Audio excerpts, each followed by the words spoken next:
Okay, so today first we'll discuss about China, right? So देखो China के case में, I mean depending on the type of question that comes. So effectively with respect to China, we have got 3C. That is, we have cooperation as well as competition, and the third one is conflict. अगर conflict की बात करें तो obviously we have got our border dispute. Okay, ठीक है ना?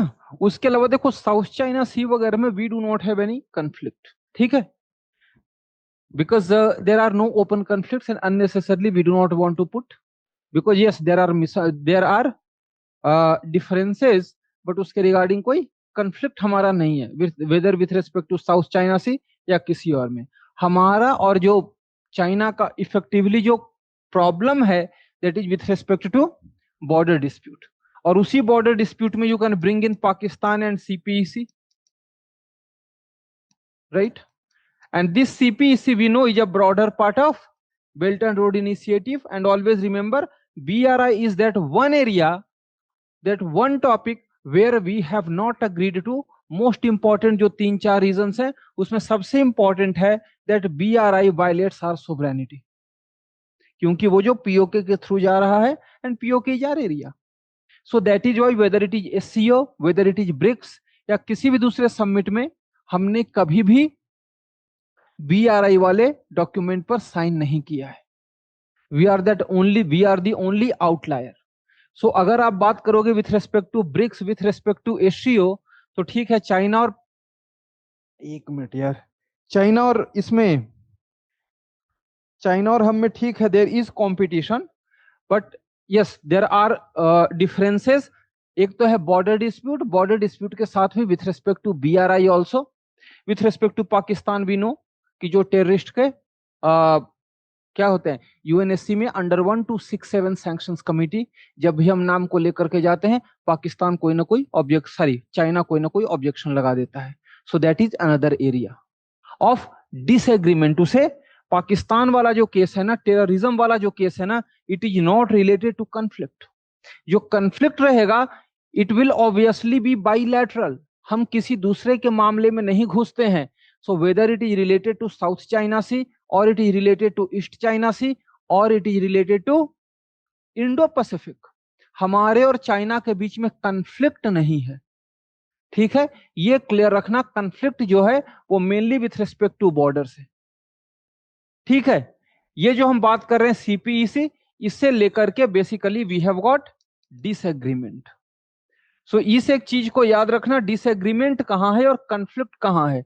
हम किसी दूसरे के मामले में नहीं पड़ते, इसीलिए हमारा चाइना के साथ जो भी कंफ्लिक्ट रहेगा obviously that will be bilateral, and that bilateral क्या है, mainly with respect to our border dispute. अब देखो when you are talking about competition, competition में क्या है, when you are looking at China +1 strategy, okay, then when you are talking in the Indian Ocean region, when you are talking about the South Asia. So in सारे areas में effectively we have got competition. Why? Reason being कि China also wants to expand its influence, जबकि this is our region of primacy. इसीलिए इस particular region में we have got a competition with China.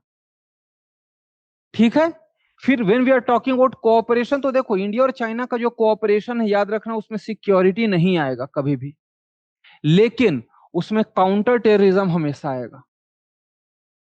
Okay, counter terrorism हो गया. You can talk about stabilising Afghanistan. ये देखो ये दोनों जो है ना, this can be the potential areas of cooperation. क्योंकि जब हमने Delhi regional security dialogue organise किया था with respect to stabilising Afghanistan, हमने अफगानिस्तान वाले में पढ़ा भी था. सो उस समय China and Pakistan, there were these two nations जो कि उसमें आए नहीं थे, दे हैड नॉट कम. बाकी सारे, whether you talk about Russia और यू टॉक अबाउट ईरान और you talk about all 5 central Asian republics, all had come except for these two nations.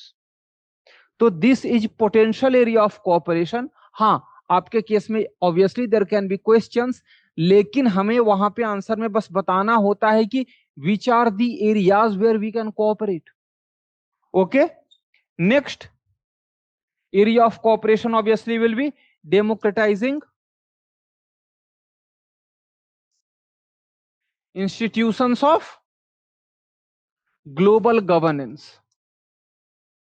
इसमें आपका IMF आ जाएगा, इसमें आपका वर्ल्ड बैंक आ जाएगा, इसमें आपका WTO आ जाएगा. Next area can obviously be with respect to climate change या क्लाइमेट चेंज नेगोशिएशंस. ठीक है.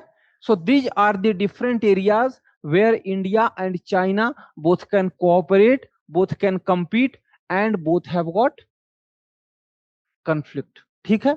अपार्ट फ्रॉम दिस जो भी एरियाज हम इधर बात करें, पाकिस्तान CPC वगैरह, those are areas of disagreement. Disagreement में आप किस किस एरिया को डालोगे? वैसे तो हमारे बहुत सारे डिसएग्रीमेंट्स हैं, तो एक मिनट में डिसएग्रीमेंट वाली लिस्ट भी बता दे रहा हूं.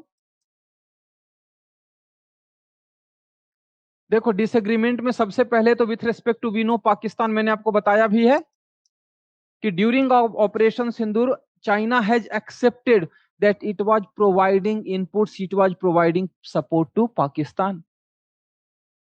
सो with respect to Pakistan and Pakistan, terror emanating from Pakistan. Okay, then another area obviously will be Indo Pacific.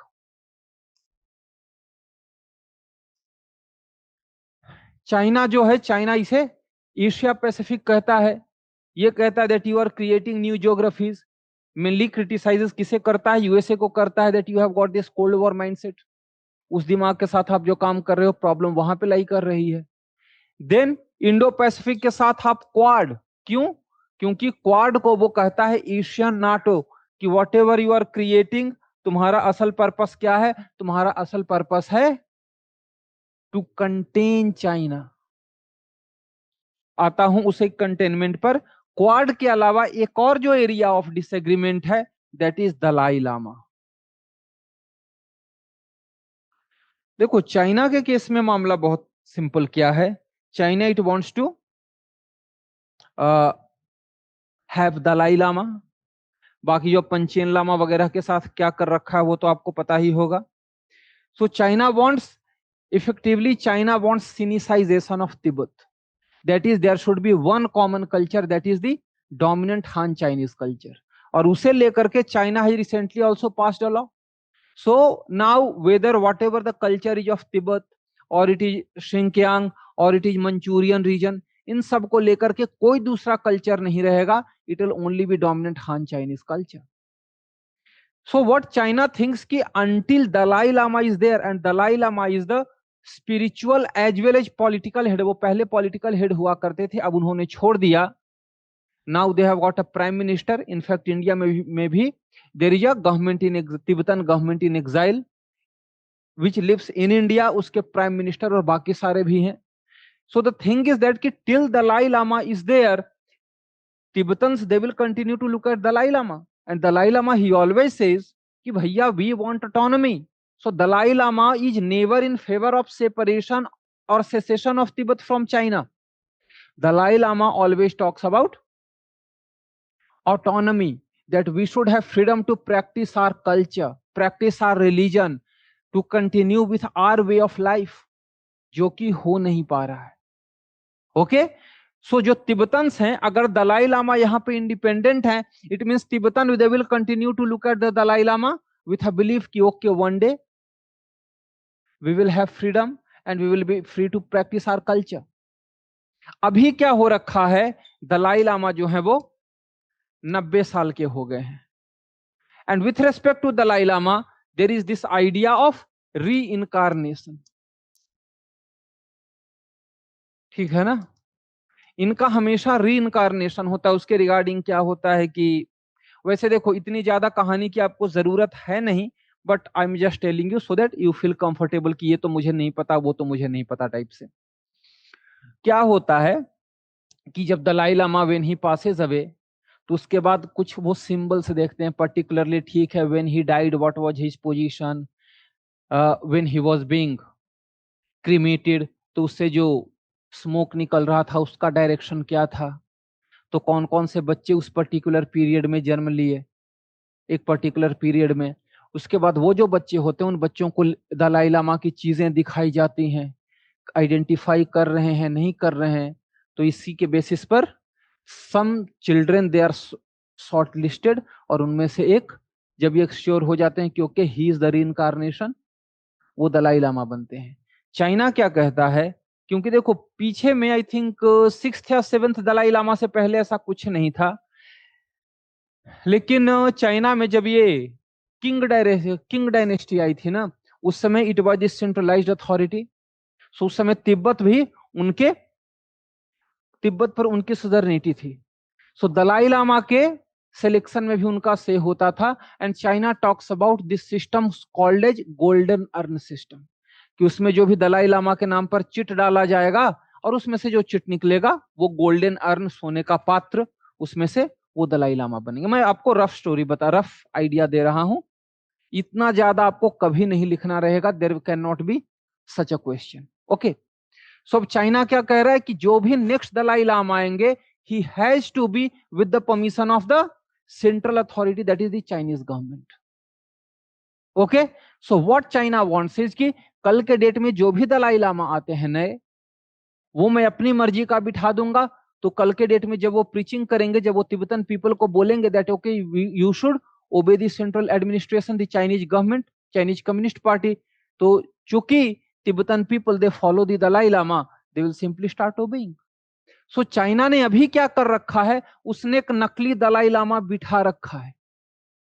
Okay, तो जो अभी होली जी जो दलाई लामा हैं, इन्होंने अपने रीइंकार्नेशन के बारे में कुछ नहीं बोला था,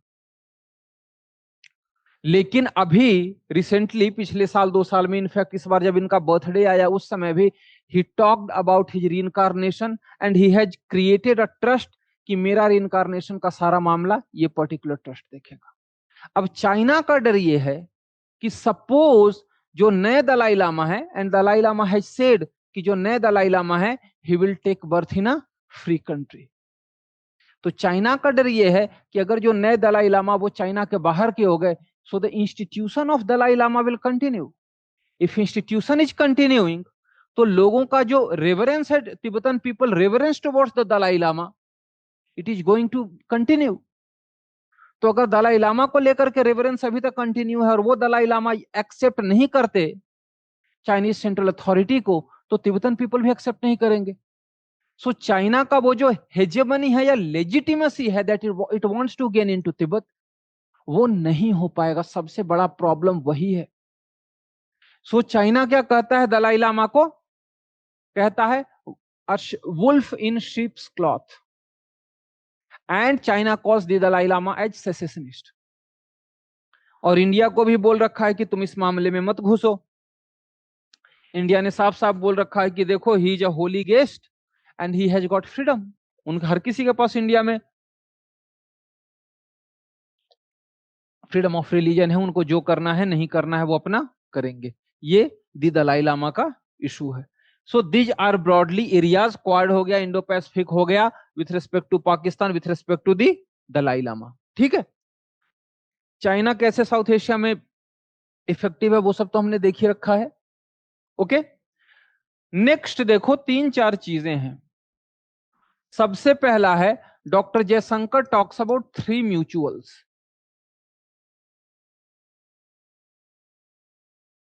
3 म्यूचुअल्स में क्या क्या है, mutual respect,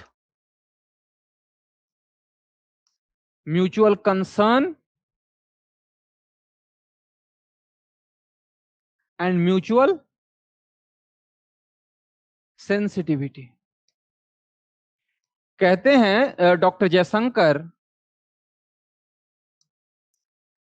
that India China relation should be guided by 3 mutuals, that is China should go for mutual respect, that if I am respecting your territorial integrity, you also respect my territorial integrity.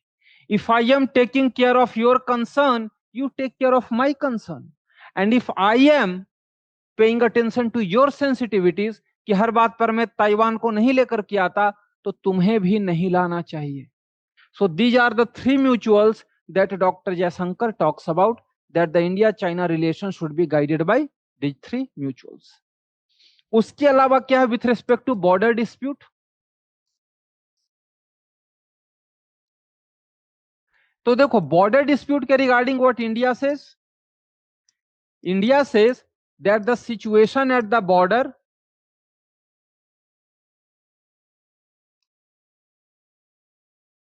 will determine, नहीं situation नहीं state, वो वैसे शायद material में लिखा हुआ है, state of the border will determine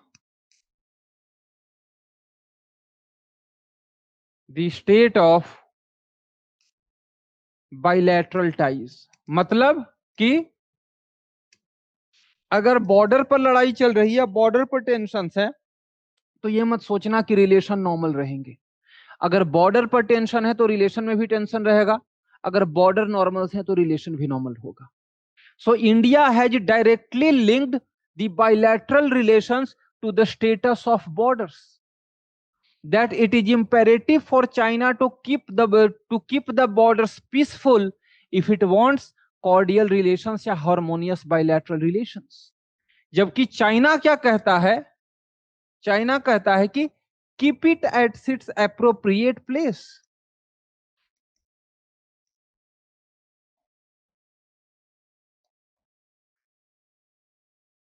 वो कहता है कि this is a left over of history. ये जो बॉर्डर डिस्प्यूट है ना, it is a left over of history, ये एक ऐतिहासिक चीज है. So keep the border at its appropriate place and let us go for cooperation in other areas. मतलब बॉर्डर पर लड़ाई चल रही है, we should continue with the trade. Okay, so इस तरीके से with respect to borders also there are clear cut disagreements between both sides. ठीक है. नेक्स्ट इज कि यूनो की बॉर्डर पर डिसएंगेजमेंट हो गया है, राइट. सो उस डिसएंगेजमेंट को लेकर के यूएसए का एक नेशनल सिक्योरिटी स्ट्रेटेजी आया था 2025. आई थिंक यूएसए वाले में लिखा हुआ होगा, अगर नहीं तो मैंने चाइना वाले में भी डाल दिया है. In that national security strategy USA has clearly said कि अभी जो डिसएंगेजमेंट हुआ है ना, it is only tactical. It does not mean that China has completely believed that okay later the relations will remain peaceful. वो सिर्फ अभी की जरूरत है. वो जरूरत क्यों है तो आप खुद देखो. जस्ट थोड़ा सा मैं आपको चाइना का देखो मुझे डिटेल में जाना या फिर मैं शॉर्ट में सिर्फ मटेरियल पढ़ करके चला जाऊं? बोलो, इतना डिटेल एक्सप्लेन करना या फिर शॉर्ट में सिर्फ जो जो चीजें रिसेंट में हुई हैं वो सब मैं लिख करके चला जाऊं? अच्छा चलो ठीक है. ओके, सो देखो असल बात क्या है. If you look at China this particular year, मैं 2025-2026 की बात कर रहा हूं, तो अगर आप डेटा देखोगे ना, तो चाइना का जो इकोनॉमिक ग्रोथ है that has declined. It's rate of growth has declined, but overall Chinese exports जो हैं it has increased. So imagine करो कि what would be the extent of decline, कि ओवरऑल जब उसका एक्सपोर्ट बढ़ा है फिर भी उसका ओवरऑल ग्रोथ घटा है. क्योंकि we know that China is basically a export dependent economy. Okay, and since China is export dependent economy, it need to focus on exports. अब इसके मेन एक्सपोर्ट मार्केट कौन कौन रहेंगे? Obviously USA will be there, obviously Europe will be there, Europe के अलावा obviously then India will be there. क्योंकि सबसे बड़े कंज्यूमर मार्केट्स तो यही है ना, यूएसए और होगा, यूरोप होगा, नहीं तो इंडिया होगा, राइट. तो अब देखो, सपोज करो कि हम यहां पे टैरिफ लगाना स्टार्ट, ठीक है. दो तरह की इकोनॉमीज है देखो, जैसे China is export dependent economy, But when you are looking at USA, when you are looking at India, we are consumption driven economy. मतलब ठीक है, exports are there, but domestic consumption बहुत अच्छा खासा है. So we need not remain that much dependent. और उसी का एग्जांपल था कि when USA imposed tariff on us, हमें फर्क उतना ज्यादा नहीं पड़ा. हाँ पड़ता है, no one is denying that, but जो majority portion of our GDP growth है, that comes from domestic consumption and not from exports. But China के केस में क्या है, मामला उल्टा है. In order to keep on growing, China needs to go for exporting. So इसीलिए पता नहीं आप लोगों ने इसे समझा है या नहीं समझा है कि चाइना का जो बेल्ट एंड रोड इनिशिएटिव है ना, that is also linked to this strategy of export driven economy. क्योंकि थोड़ा सा बस बता दे रहा हूं, देखो 2008 में क्या हुआ. 2008 में के बाद effectively in the West demand तो खत्म हो गई. ओके चाइना, लेकिन चाइना एक्सपोर्ट डिपेंडेंट इकोनॉमी है. अगर वेस्ट में डिमांड खत्म है तो चाइना एक्सपोर्ट करेगा कहां. अगर चाइना एक्सपोर्ट नहीं करेगा तो डोमेस्टिक जॉब क्रिएट कैसे होगा. अगर जॉब क्रिएट नहीं होगा, how people will have a decent quality of life. And if they do not have a decent quality of life, obviously they might go for revolt. So इसी की strategy का part था. China ने सबसे पहले domestically consume करना start किया. That was not possible. So इसी के कारण in China you will look at those all those ghost cities. China के जो प्रोविंसेस हैं, मोर देन $1 ट्रिलियन के ऊपर उन सब का डेट, टोटल डेट है. सो चाइना रियलाइज कि ठीक है, अब हम इसे, if I am not getting demand from the developed economies, let me focus on the developing economies. तो डेवलपिंग इकोनॉमी सबको क्या ऑफर करने लगा कि ठीक है, मैं तुम्हारे यहां आकर के बड़े बड़े प्रोजेक्ट्स बनाऊंगा, I am going to fund it. पैसा चाइना देगा, लेबर चाइना का रहेगा, रॉ मटेरियल चाइना का रहेगा, और बदले में after completion of project you will pay the loan back to China. So इस तरीके से क्या हुआ कि जो पहले बाहर में यूरोप में नहीं जा पा रहा था, यूएस में नहीं जा पा रहा था, through Belt and Road Initiative China उस सबको डाइवर्ट करना स्टार्ट किया in the developing nations. So that was one of the strategies of Belt and Road Initiative. अब क्या हुआ, China is continuously trying to increase its domestic growth. पहले China का 1 child policy था, फिर उसे 2 चाइल्ड किया, अब 3 चाइल्ड तक कर चुका है. बट चाइना में पॉपुलेशन बढ़ ही नहीं पा रहा है. Even Chinese people, they are not even marrying, क्योंकि वहां कॉस्ट ऑफ लिविंग इतना ज्यादा हो रखा है. ओके सो खैर, सो अब देखो यहां पे क्या स्थिति थी. वी नो कि यूरोप की हालत खराब है. जो भी मेजर इकोनॉमीज, मेनली आप जर्मनी की बात करोगे, Germany is effectively shrinking. GDP growth को तो छोड़ ही दो. Look at USA, look at France, sorry look at UK, look at France. USA ने क्या किया था, USA impose tariff, right. India after 2020, India ने भी बहुत सारे रेस्ट्रिक्शंस लगा रखे थे. अब देखो, at a time when you Trump was there in the USA, China को कोई तो एक फ्रंट चाहिए था ना जिसे कि नॉर्मलाइज करे. That front became India. So in this way, yes, we are dependent on China, but yes, China is also dependent on us, but to a lesser extent. और ये एक चीज यूएसए को भी पता है, ये एक चीज इंडिया को भी पता है.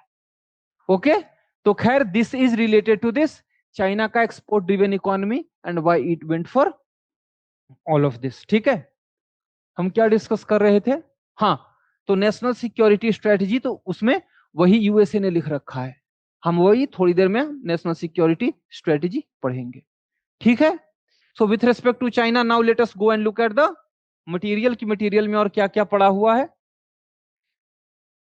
सो देखो यहां क्या हुआ, दैट दिस इज इफेक्टिवली, थोड़ा पहले मैं चला गया हूं, ये थोड़ा सा पुराना है. दैट दोनों साइड ने सबसे पहले अग्री कर दिया that okay, military stand of वो खत्म हो रहा है, जो 2020 के बाद खत्म हुआ. देन पीएम का जो विजिट हुआ था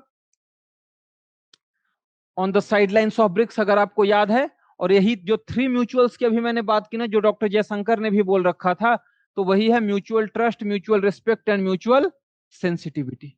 2 आर द 3 म्यूचुअल्स.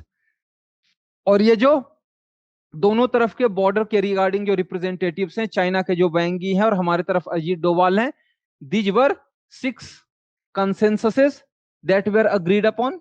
लेकिन इसको उतना पता रखने की जरूरत है नहीं, ठीक है ना, बहुत सिंपल सा। Effectively this was related to normalisation of ties. यहाँ पे क्या था कि मान ये इसे क्या कहते हैं, वीजा वगैरह ओपन किया जाएगा, दोनों साइड से ट्रेड के लिए ओपन किया जाएगा, मानसरोवर का रूट ओपन किया जाएगा, फ्लाइट्स वगैरह ओपन की जाएंगी। So those were all those things. Positive resolution of eastern Ladakh, fair reasonable and mutually acceptable package, confidence building measures, Kailash Mansarovar river cooperation हो गया, और senior representatives, sorry special representatives to meet again, वो कोई बात नहीं है, ठीक है। उसके बाद हमने क्या किया है, हमने चाइनीज के लिए वीजा स्टार्ट कर दिया है, हमने डायरेक्ट फ्लाइट्स रिज्यूम कर दिए हैं, चाइना ने भी ये सब कर दिया है। So effectively at this level the relations between India and China broadly it is normal, क्योंकि people to people ties have been established. Okay, then direct flights हैं, वीजाज हैं, in fact trade also through Nathula pass, Mansarovar के लिए, मानसरोवर यात्रा, कैलाश मानसरोवर यात्रा के लिए visa देना, वो सब कुछ स्टार्ट हो रखा है, ठीक है ना। एंड डॉक्टर जयशंकर ने क्या बोल रखा है, जो मैंने आपको पहले बोल रखा था, that maintaining peace along the border is the fundamental basis for mutual strategic trust, and he called for further de-escalation. Ultimately है that now border is at the center of bilateral relations. border खराब होगा तो mutual relation खराब होना ही होना है। Okay, दूसरा ये जो आप फाइनेंस मिनिस्टर का देख रहे हो ना, फाइनेंस मिनिस्टर ही नहीं, नीति आयोग का था, इकोनॉमिक सर्वे का भी रिपोर्ट था, वो नीचे में लिखा हुआ है कि you need to engage with China mainly in economic front. NITI Aayog ने बोला कि ठीक है, आप 100% नहीं, 50% नहीं, एटलीस्ट 25% तो चाइनीज एफडीआई ओपन करो, because your companies need investment Chinese, and China is the second largest economy.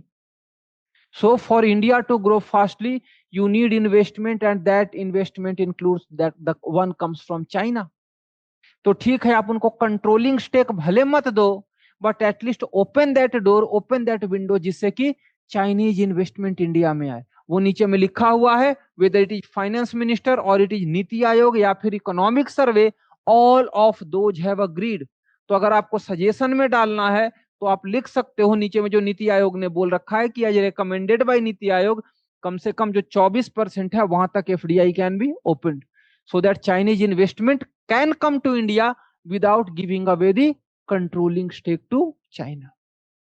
ठीक है, लेकिन दिक्कत यहां पे क्या पड़ जाएगी बहुत बड़ी, कि चाइना के केस में बहुत सारे जो इन्वेस्टमेंट है ना, वो ओपेक नेचर का रहता है। आप क्लियरली नहीं कह सकते हो कि ये चाइनीज इन्वेस्टमेंट है या नहीं, क्योंकि चाइना का बहुत सारा इन्वेस्टमेंट इंडिया में आता है, वो इनडायरेक्टली आता है।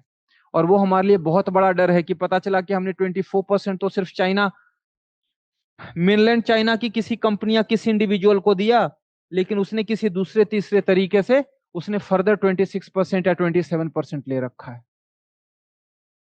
सो ये सब थोड़े बहुत डर हैं। ओके, देखो इकोनॉमी में मैंने डेटा यहां पे डाल दिया है, जो बाइलैटरल ट्रेड देख लो, लास्ट ईयर तो 99 बिलियन डॉलर था, इस बार जो डेफिसिट, 99 बिलियन डॉलर में डेफिसिट की बात कर रहा हूं, this year the deficit is 91 billion dollar, total bilateral trade जो 151 बिलियन डॉलर। इस समय चाइना हमारा सबसे बड़ा ट्रेड पार्टनर है, even bigger than that USA. Okay, और चाइना इकोनॉमिक डोमेन में इसलिए भी जरूरी बन जाता है because at a time when India USA relations there is uncertainty, there is distrust, USA going for unilateral tariffs, USA going for protectionism. In such a scenario, we need bigger markets like that of China. लेकिन हाँ, FTA का recommendation मत देना, क्योंकि FTA के recommendation में क्या होगा, that simply Indian markets will be flooded with Chinese products, which will be detrimental to jobs in India, detrimental to our MSMEs. इसलिए you will talk about engaging with China in economic domain, लेकिन आप ये बात नहीं करोगे FTA के लिए। और अगर क्वेश्चन आता है एफटीए पर तो वो मैं अभी डिस्कस कर लेता हूं, ठीक है ना। सो ये थोड़ा पहले वाला था,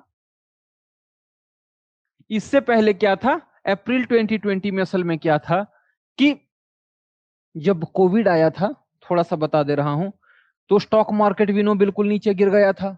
सो उस समय there was concern about this predatory shopping, कितना कम रेट है तो कॉस्ट है कंपनीज का शेयर मार्केट में, so Chinese company can go for predatory purchase. तो इसीलिए गवर्नमेंट ऑफ इंडिया ने ये रूट लगा दिया था, रिस्ट्रिक्शन लगा दिया था, that the countries who are sharing borders with India can invest only through government root.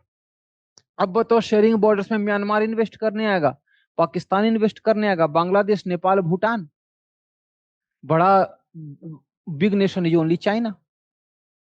So that is why this restriction was imposed, और उसके कारण जो है ना बहुत कम इन्वेस्टमेंट हो गया है from China in recent times, and this explains the extent of our dependence on China. चाहे आप बल्क ड्रग की बात कर लो, चाहे वो आप इलेक्ट्रॉनिक्स की बात कर लो, चाहे आप आईटी सेक्टर की बात कर लो, चाहे आप रेयर अर्थ्स की बात कर लो, so in all these areas we have got dependency. और वो डिपेंडेंसी, अब मैं आता हूं एफडीए सॉरी एफटीए में प्रॉब्लम क्या है, क्योंकि उसके नीचे कुछ कुछ लिखा हुआ है। देखो, सपोज करो हम we go for free trade agreement with China, तो उसके कारण सबसे ज्यादा क्या होगा, Indian markets will be flooded with cheap Chinese goods, and this will ultimately lead to job loss in India। जो हमारे MSMEs हैं, they'll be unable to compete। Okay, ठीक है। नेक्स्ट जो क्या है, there will always be concern related to surveillance, और यही सर्विलेंस के कारण क्या है कि हमारा जो 5G का इंफ्रास्ट्रक्चर था, हमने साफ साफ बोल दिया that Indian companies will have to buy from trusted sources, और ट्रस्टेड सोर्सेज का कौन है, वो डेप्यूटी एनएसए आपको बताएगा। सो हालांकि Chinese 5G equipment would have been cheaper, but they would not have been safe। So that is why जो Indian companies हैं, they had to buy from Europeans।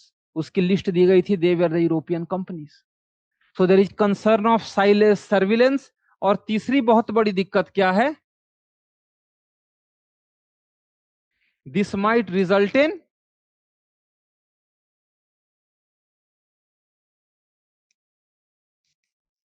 Dependence, creating dependency.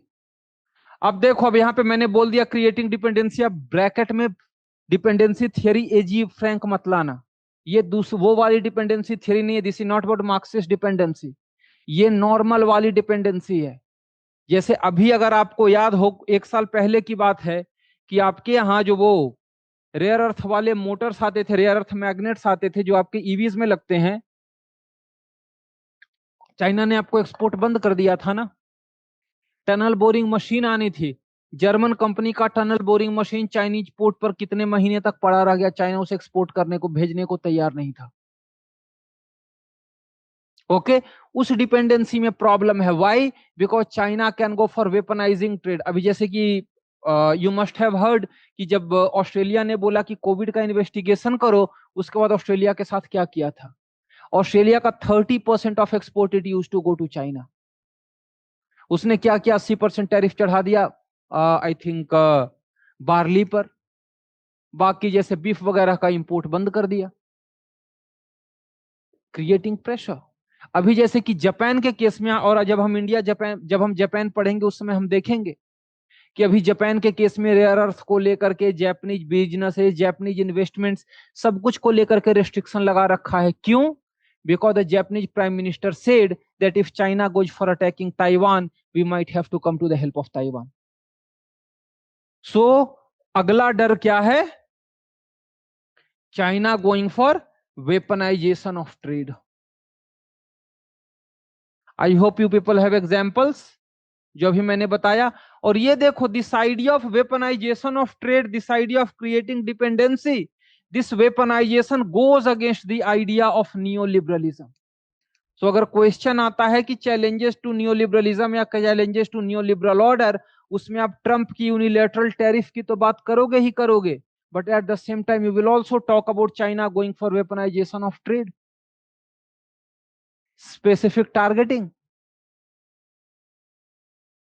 ये सिर्फ new liberalism की नहीं, जब आप भी बात करोगे next is rules based order, rules based order की बात करोगे या पोस्ट वॉर वर्ल्ड ऑर्डर की बात करोगे। सो चाइना के साथ एफटीए करने में इंडिया के ये सारे डर हैं। ओके, वही सब जब हम स्कॉलर्स को देखेंगे, आप मनोज केवल रमानी का मैंने ठीक ठाक चीजें बता रखी हैं। मनोज केवल रमानी की बात कर लो, ये हमारे जो पुराने फॉरेन सेक्रेटरी कौन थे, विजय गोखले, उनकी बात कर लो। गोखले ने साफ साफ कह रखा है कि चाइना आपको अपने बराबर का नहीं समझता है। So please do not expect that China is going to treat you as an equal. You will have to prepare yourself, you will have to make yourself ready. Okay, so ये सारी की सारी दिक्कतें हैं। तो उसका और तो फिर हमने क्या किया है, what are the initiatives that we have taken. कहां पे चला गया, अच्छा वो शायद नीचे में पड़ा हुआ होगा। चाइना वेपनाइजिंग इंडियाज डिपेंडेंसीज, वही वाला पॉइंट लिखा हुआ है जो अभी मैंने बोला, वो सारे एग्जांपल्स ऐड कर देना। और इसी के रिगार्डिंग ब्रह्मचलानी, देखो कोई भी स्ट्रॉन्ग अगर आपको ओपिनियन डालना है, you can mention name of ब्रह्मचलानी, he is a hoc, security expert बेटा बट अ हॉक। ब्रह्मचलानी का नाम लिख दो, भरत कर्नाड का नाम लिख लो, भरत कर्नाड तो पता नहीं कहाँ है आजकल, उनका आर्टिकल भी नहीं आता, पता नहीं वो हैं चले गए। इनकी बातें पहले सुनता था, मतलब ही is also a hoc, but he is far more rational compare to ब्रह्मचलानी। लेकिन आजकल ये ब्रह्मचलानी भी थोड़े बहुत नॉर्मल टाइप की बातें करने लगे हैं। In fact I think ब्रह्मचलानी was the one, Bharat नहीं, भरत कर्नाड या ब्रह्मचलानी, इन्हीं दोनों में से किसी ने कहा था कि चाइना ने पाकिस्तान को न्यूक्लियर वेपन दिया है, तो India should go for giving nuclear weapon to all the China neighbours. ये इस लेवल के हॉक हैं, ऐसे ऐसे रिकमेंडेशंस इनके रहते हैं। ओके, इकोनॉमिक सर्वे जो मैं आपको थोड़ी देर पहले बता रहा था कि FDI from China could help boost India's export to the western nations. NITI Aayog का रिपोर्ट क्या रखता है, that policy change that would allow Indian entities to acquire up to 24% stake, जो मैं आपको थोड़ी देर पहले बोल रहा था। तो यही है रिकमेंडेशंस, चाहे आप इकोनॉमिक सर्वे की बात कर लो, चाहे और you talk about NITI Aayog. ठीक है, विथ रेस्पेक्ट टू बॉर्डर मैंने आपको बता रखा है इंडिया का पोजीशन क्या है। इंडिया का सिचुएशन है that the state of border will determine the state of India China relations। जैसा बॉर्डर रहेगा वैसा रिलेशन रहेगा, बॉर्डर डिस्टर्ब मतलब relation disturb, and three mutuals वो क्या क्या है, mutual respect, mutual interest and mutual, अरे म्यूचुअल ट्रस्ट नहीं है, ये तीन म्यूचुअल याद रखना, म्यूचुअल ट्रस्ट नहीं है, mutual sensitivity, mutual respect and mutual interest. ठीक है, चाइना ने क्या रखा है, that take a long term view and border issue is an keep it at an appropriate position in the bilateral relations, जो अभी आपको बताया कि ठीक है, it is something given us to us from history. एक मिनट, और क्या क्या मैसेज आ रखा है,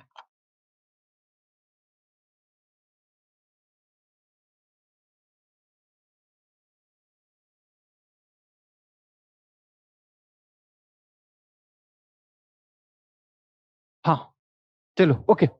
सो ठीक है ना, चाइना ने क्या कर रखा है, keep it at its appropriate position, मतलब बॉर्डर टेंशन है तो है, हमें ब्रॉडली चीजों को चलाते रहना चाहिए।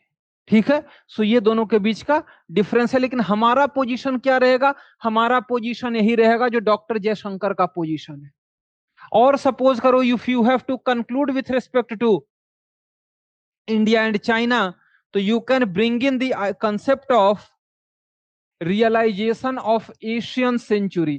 हालांकि एशियन सेंचुरी की बात हम पहले करते थे, आजकल हमारी चाइना के साथ लड़ाई हो रखी है, तो हम अब एशियन सेंचुरी की बात नहीं करते। और ये यूएस का बहुत बड़ा डर है कि एशिया फॉर एशियंस की ये बात करेंगे तो हमें यूएसए को साइड रख देंगे। भी पहले हम बात करते करते करते थे एशियन सेंचुरी की, अब हम नहीं करते। और इसमें ये कौन है, सिंगापुर नेशनल यूनिवर्सिटी के वो जो प्रोफेसर हैं, यार देखो मेरे दिमाग से हट गया, उनका नाम भी मैंने मटेरियल में नहीं डाल रखा है विथ रिस्पेक्ट टू चाइना। ये जस्ट गिव मी अ सेक, मैं नाम याद करने की कोशिश कर रहा हूँ।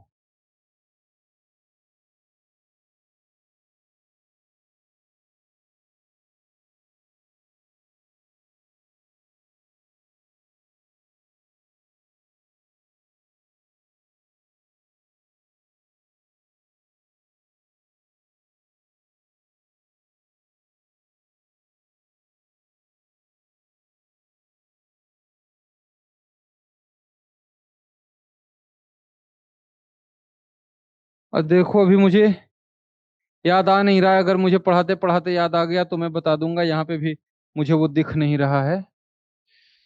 क्या नाम है यार एशियन सेंचुरी वाले का? हाँ, Kishore Mahbubani, right right right right, thank you thank you thank you. Kishore Mahbubani, right. तो आप सिंपली किशोर महबूबानी से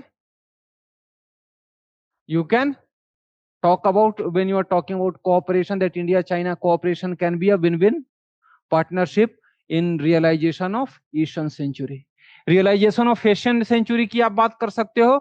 You can also talk about democratization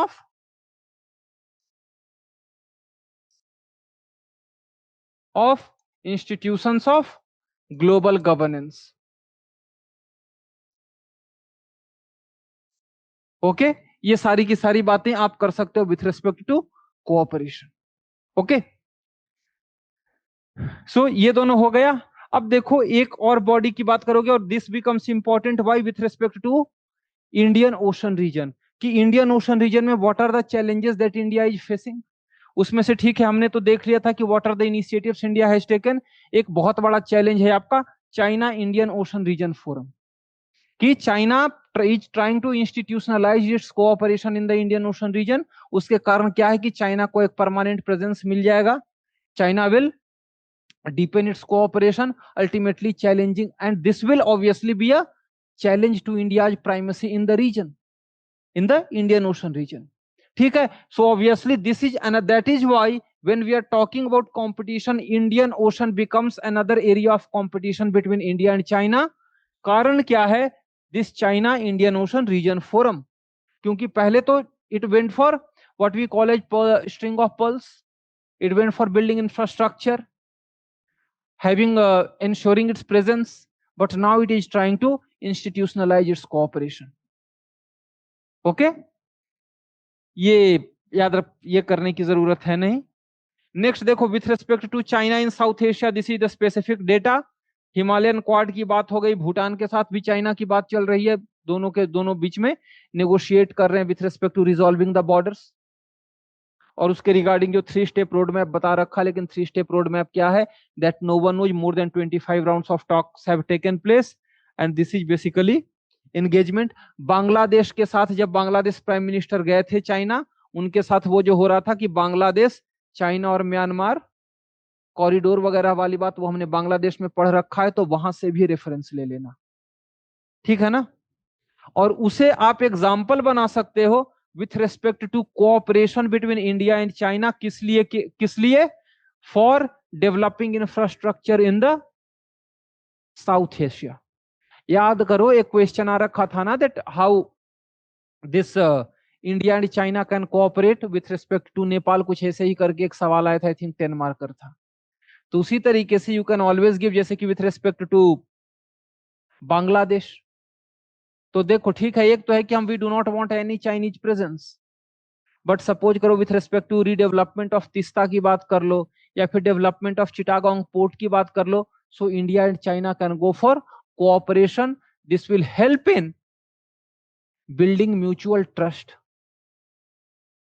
and can be a new template for cooperation in the South Asia. Okay, ठीक है ना? हाँ, अब आ गया मनोज केवल रमानी का. इन्होंने क्या क्या बोल रखा है देख लो, वही सारी चीजें बोल रखी हैं जो हम जानते हैं, but we have got a name at least. Okay, that this warmth of relations is not some structural change. इतना लंबा चौड़ा याद नहीं रखने का, सीधा सिंपल लिखो, मनोज केवल Ramani in Contours of New Modus Vivendi with China has held that the warming up of ties is not a structural change. The challenges in India-China relationship are deep and difficult to navigate. मतलब challenges हैं, ये मत सोचो कि अभी चीजें सुधर गई हैं तो आगे चीजें सुधरी हुई रहेंगी. ओके, ये आगे क्या सजेशन देते हैं, वही बात है, वो छोड़ दो, ये वाली line you can mention about that the volatility in the relationship is structural and unlikely to dissipate any time soon. और ये क्यों है, ये प्रॉब्लम क्यों है, उसके लिए उन्होंने 3 रीजंस बता रखे हैं that why there are tensions. तो सपोज करो क्वेश्चन आता है what are the challenges in India China ties, तो वहां पे ये सब आर्ग्यूमेंट करने के अलावा you can mention about this. जैसे कि इंडिया यूएसए में मैंने आपको समीर सरन वाला बताया था, अगर याद हो तो. Here you can mention about these 3 factors that Manoj Keval Ramani talks about. सीधे का सीधा यही लिखना दैट मनोज केवल रमानी, वो जो है कि contours of new modus vivendi with China has argued that the problems in India China relations are structural and are not going to resolve anytime soon, full stop. He has given following 3 reasons for the challenges. पहला क्या है, the simultaneous rise of both powers and resulting friction over overlapping sphere of influence. ये मैंने कई बार बच्चों को पढ़ा रखा है, इनफैक्ट जीएस वालों को भी मैंने पढ़ा रखा है कि when you are looking at China, China का ग्लोबल पावर बनने से पहले उसे कम से कम एशिया में तो पावर बनना पड़ेगा, और अगर उसे एशिया में पावर बनना पड़ेगा तो एशिया में there is China and in same Asia there is India. You can talk about Japan, लेकिन जापान वो पावर नहीं है जो वो 70s और 80s में हुआ करता था, 90s में हुआ करता था. So since both are growing and both are sharing a common geography and both have overlapping sphere of influence, so obviously this will create challenges. क्योंकि हम क्या कोशिश करेंगे साउथ चाइना सी में एक्सपेंड करने का. अब चाइना कहां एक्सपेंड करने जाएगा, ऊपर में रशिया है, नीचे में India and south East Asia है, इस साइड में सेंट्रल एशिया, सेंट्रल एशिया में आपको रशिया घुसने देगा नहीं, तो ले देकर के बच तो गया साउथ ईस्ट एशिया और साउथ एशिया ही ना. Okay, so that is the first thing. क्या है, फ्रिक्शन क्यों है, because of the overlapping sphere of interest. ये पॉइंट अपने लैंग्वेज में लिख देना. पहला पॉइंट क्या है, both are rising simultaneously having overlapping sphere of influence. पहला पॉइंट सिंपल लैंग्वेज में. दूसरा क्या है, there is a power asymmetry in China's favour. इसीलिए मैंने स्टूडेंट्स को बता रखा है कि इंडिया और चाइना दोनों का जो बॉर्डर डिस्प्यूट है, both are negotiating while keeping an eye on the future. Because China believes कि कल को मैं सुपर पावर बन जाऊंगा तो अपने मुताबिक मैं इसे रिजॉल्व करवा लूंगा. इंडिया को लगता है कि ठीक है आज पावर डिफरेंशियल है, कल के डेट में ये पावर डिफरेंशियल कम हो जाएगा. So if tomorrow I will be more stronger, my hand will be much stronger and I will be able to resolve it on my terms. So second he says कि इन दोनों के बीच में जो पावर एसिमेट्री है, और वो पावर एसिमेट्री क्यों है, because of the friction, sorry because of the, आपको पता है कि दोनों के बीच में पावर एसिमेट्री है. और तीसरा क्या बताते हैं, दैट इज चाइना का जो डिफेंस बजट है वो करीब करीब 3 गुना है, and there is a shift in global order marked by US China rivalry where India is seen as a critical swing state. तो देखो असल बात क्या है, and this is being talked about not only with respect to China but also USA, कि हम भले ही USA को जो भी समझते हैं, यूएसए हमें बराबर का पार्टनर नहीं समझता, बराबर का नेशन नहीं समझता. एटलीस्ट ट्रम्पियन यूनिवर्स का तो यही फैक्ट है.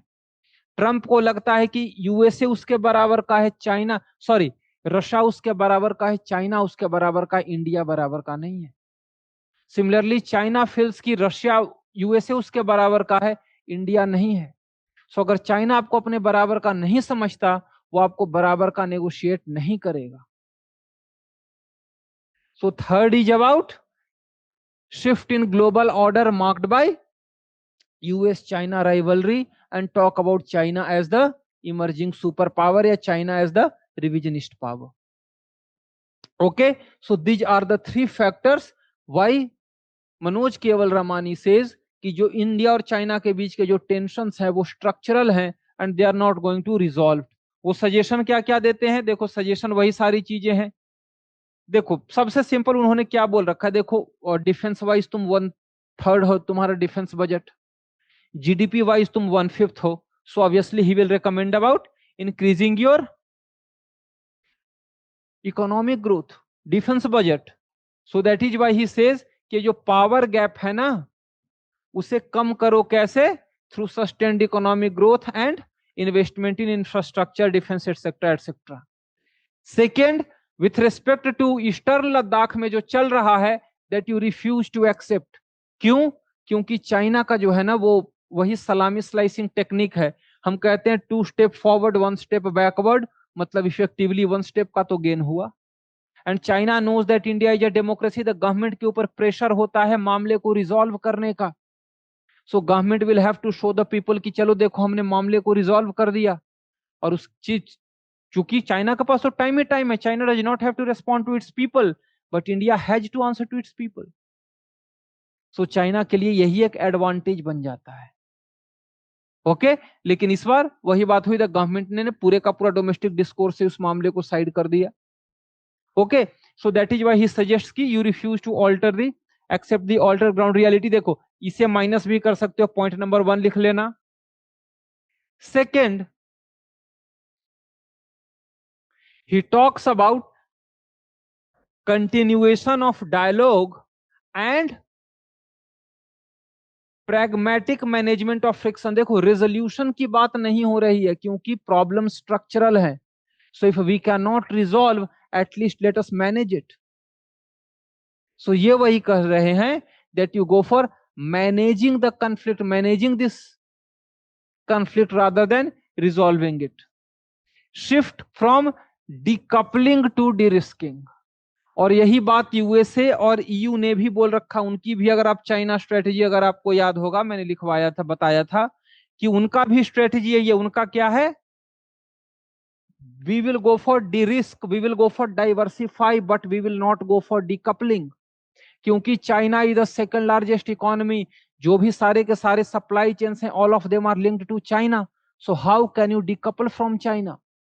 सो डीकपल मत करो बट खुद को डी रिस्क करो, मतलब reduce your dependency so that कल के डेट में China is not able to blackmail you. Third क्या हो गया? देखो ये पहला हो गया, दूसरा हो गया, तीसरा हो गया going for a D risking strategy. बाकी पीपल टू पीपल टाइज ठीक है. एक पॉइंट हो गया. दूसरा पॉइंट सॉरी बता दे रहा हूं क्या क्या हो गया. सबसे पहला पॉइंट हो गया close the power gap by increasing your economic GDP growth, investment, etc., etc. Second is that go for pragmatic management of friction, and third is related to shift from decoupling to de-risking. ये याद रखना हमें China के साथ क्या करना है. दो ही चीजें हैं, one is de-risk and second is diversify. Decouple नहीं करना है क्योंकि डिकपल करेंगे तो नुकसान हमारा है. चाइना का तो है ही है बट हमारा भी नुकसान है. सपोज करो रफली 70% of your bulk drugs come from China. अगर आप डीकपल करोगे उसका एपीआई कहां से आएगा? एपीआई नहीं आएगा, आप बाहर में एक्सपोर्ट क्या करोगे? फार्मा सेक्टर खत्म. Similarly with respect to your IT, अभी आप बोलते हो ना कि second largest producer of mobiles, second in terms of जो ग्लोबली है, सबका कंपोनेंट कहां से आता है? चाइना से आता है. So rather than decouple focus on de-risking and diversifying. Okay अगला वही बोल रहे हैं कि तुम बीजिंग को वीटो मत करने दो. काहे कि वही होता है ना कि सपोज करो we are getting closer to the USA to the West, तो बीजिंग कहेगा कि यार ये तो हमारे अगेंस्ट जा रहा है.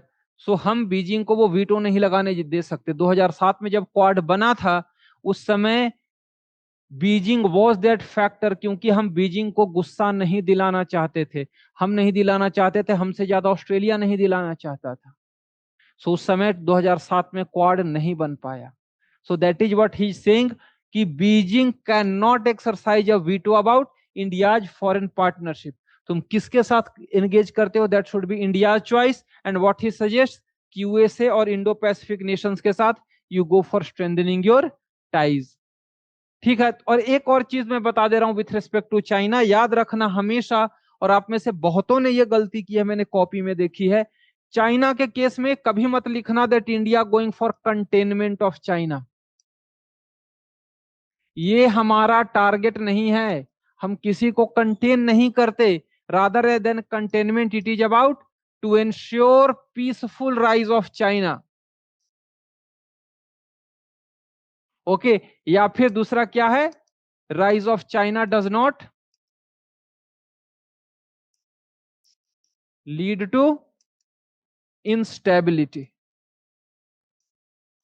ये आपका टर्म रहेगा, मत बात करना डिरिस्क, ये कंटेन करने का। यूएसए का स्ट्रेटजी है कंटेनमेंट का, हमारा कंटेनमेंट कभी स्ट्रेटजी नहीं रहा। अगर आप इंडो पैसिफिक पर प्राइम मिनिस्टर मोदी का स्पीच भी सुनोगे जो उन्होंने सांग्रीला डायलॉग में दिया था सिंगापुर में, वहां उन्होंने सीधे का सीधा यही बोला था कि भैया it is open to all, it is not some close grouping.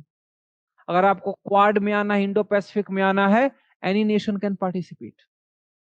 Okay, एक इनका लास्ट स्टेटमेंट क्या है,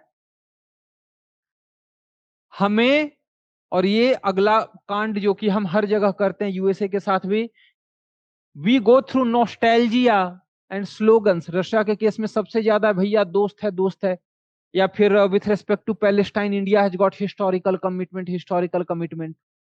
there is nothing called as historical commitment.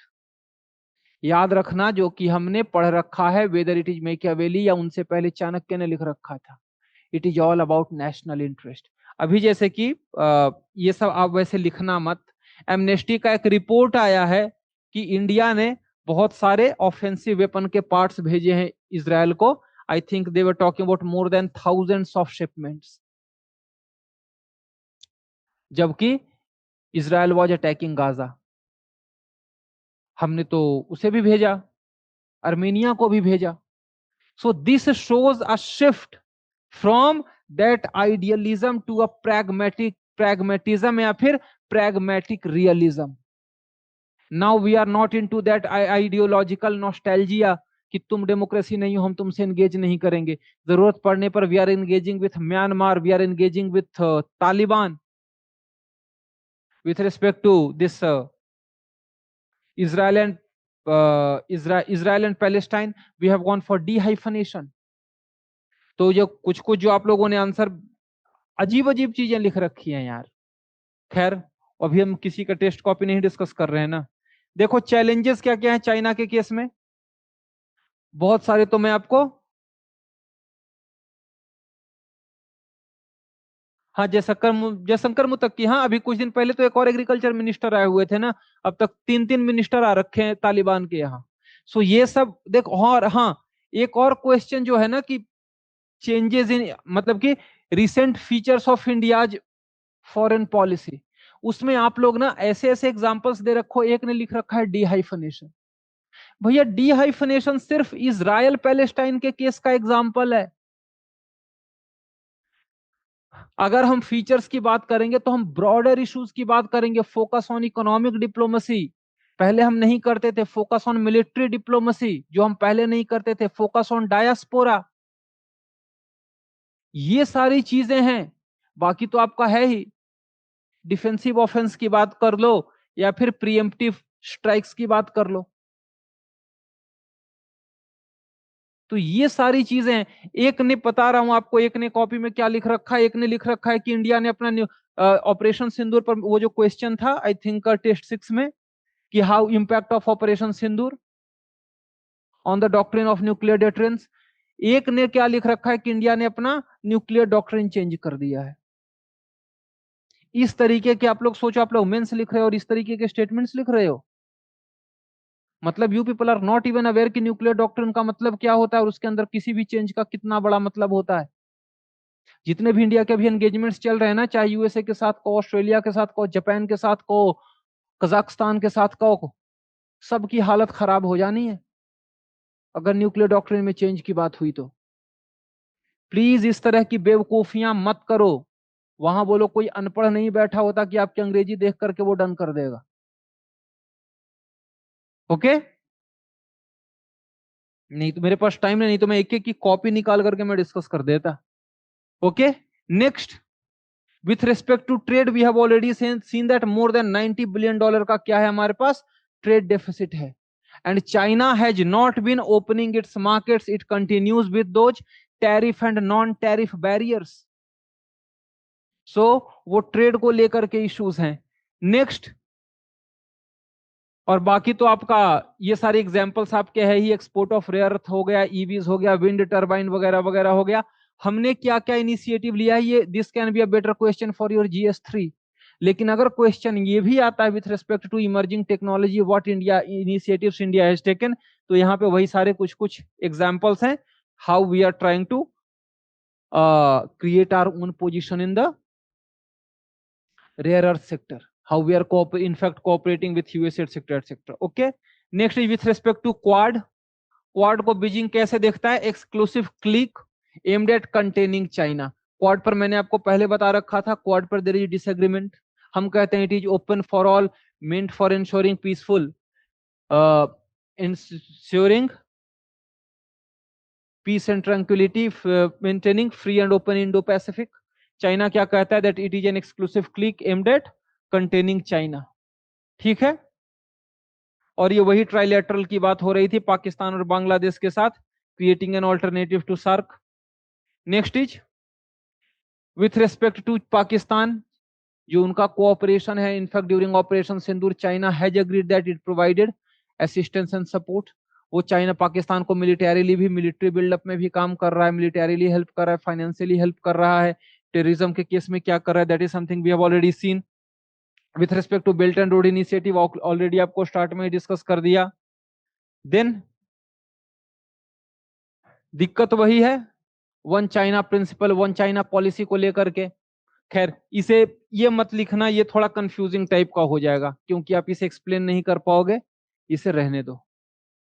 Then with respect to cyber capabilities, इसके रिगार्डिंग वो जो है ना कि जो फियर ऑफ एस्पियोनाज या फियर ऑफ सर्विलेंस, ये वाला एग्जांपल आप डाल देना। China constructing dam on Brahmaputra, हमने क्या किया है, हमने उसको स्ट्रांगली ये किया है, ठीक है ना। We have strongly opposed it, China building dams. क्यों, क्योंकि जो डाउन स्ट्रीम पीपल है, whether it is Arunachal Pradesh और इट इज असम, उनके लाइवलीहुड को खतरा रखेगा। Okay, so yes, lack of cooperation वाला एरिया में आप ब्रह्मपुत्र को भी ला सकते हो। अब आ गए कुछ कुछ opinions.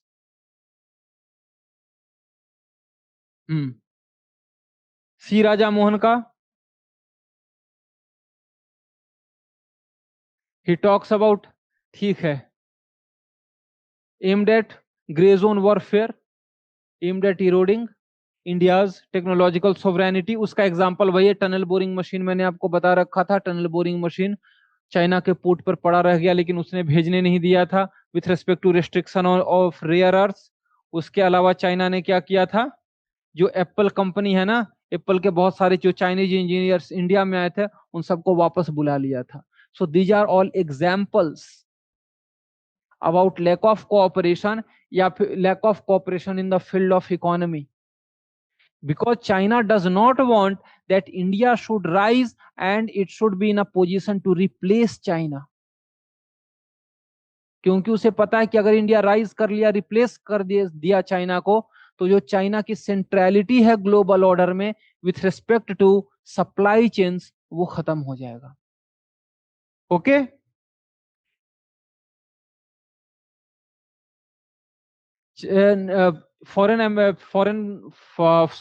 Farmer foreign secretary Nirupama Roy ने क्या कह रखा है, that China is that single biggest external factor that is influencing India's policy.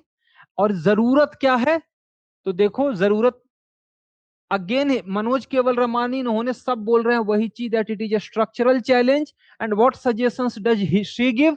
She talks about that there is a need to balance deterrence with dialogue, sovereignty with economic interdependence and competition with calibrated coexistence. आप इसे conclusion के रूप में use कर सकते हो. ये आपके लिए एक बहुत अच्छा कंक्लूजन आ जाएगा इंडिया चाइना के केस में. एम्बेसडर निरुपमा राव ने क्या बोल रखा है, क्योंकि ये दोनों चीजों की बात कर रही है, that you need to take care of your interest but simultaneously you will have to engage with China. Okay, Nirupama और क्या, इनका एक और टर्म क्या है? और देखो ये जो कॉम्पिटिटिव कोएग्जिस्टेंस है ना, ये कॉम्पिटिटिव कोएग्जिस्टेंस ये भी बात करती हैं. कॉम्पिटिटिव कोएग्जिस्टेंस हमारे फॉर्मर एनएसएस शिव शंकर मेनन भी यूज करते हैं. ये दोनों बात करते हैं that India and China they need to adopt a model of competitive coexistence. ये दोनों चाहो तो आप ये दोनों स्टेटमेंट को मर्ज करके एक कॉमन स्टेटमेंट बना सकते हो, जिसे कि आप इंडिया चाइना के केस में आप कंक्लूजन बात कर सकते हो. वो और वो सिर्फ चाइना में रहेगा, किसी दूसरे देश में नहीं चलेगा. ठीक है ना?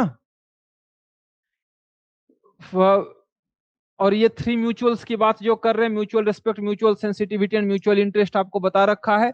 विक्रम मिश्री की जगह अगर आपको नाम देना है, आप सीधे का सीधा जयशंकर का नाम डाल दो.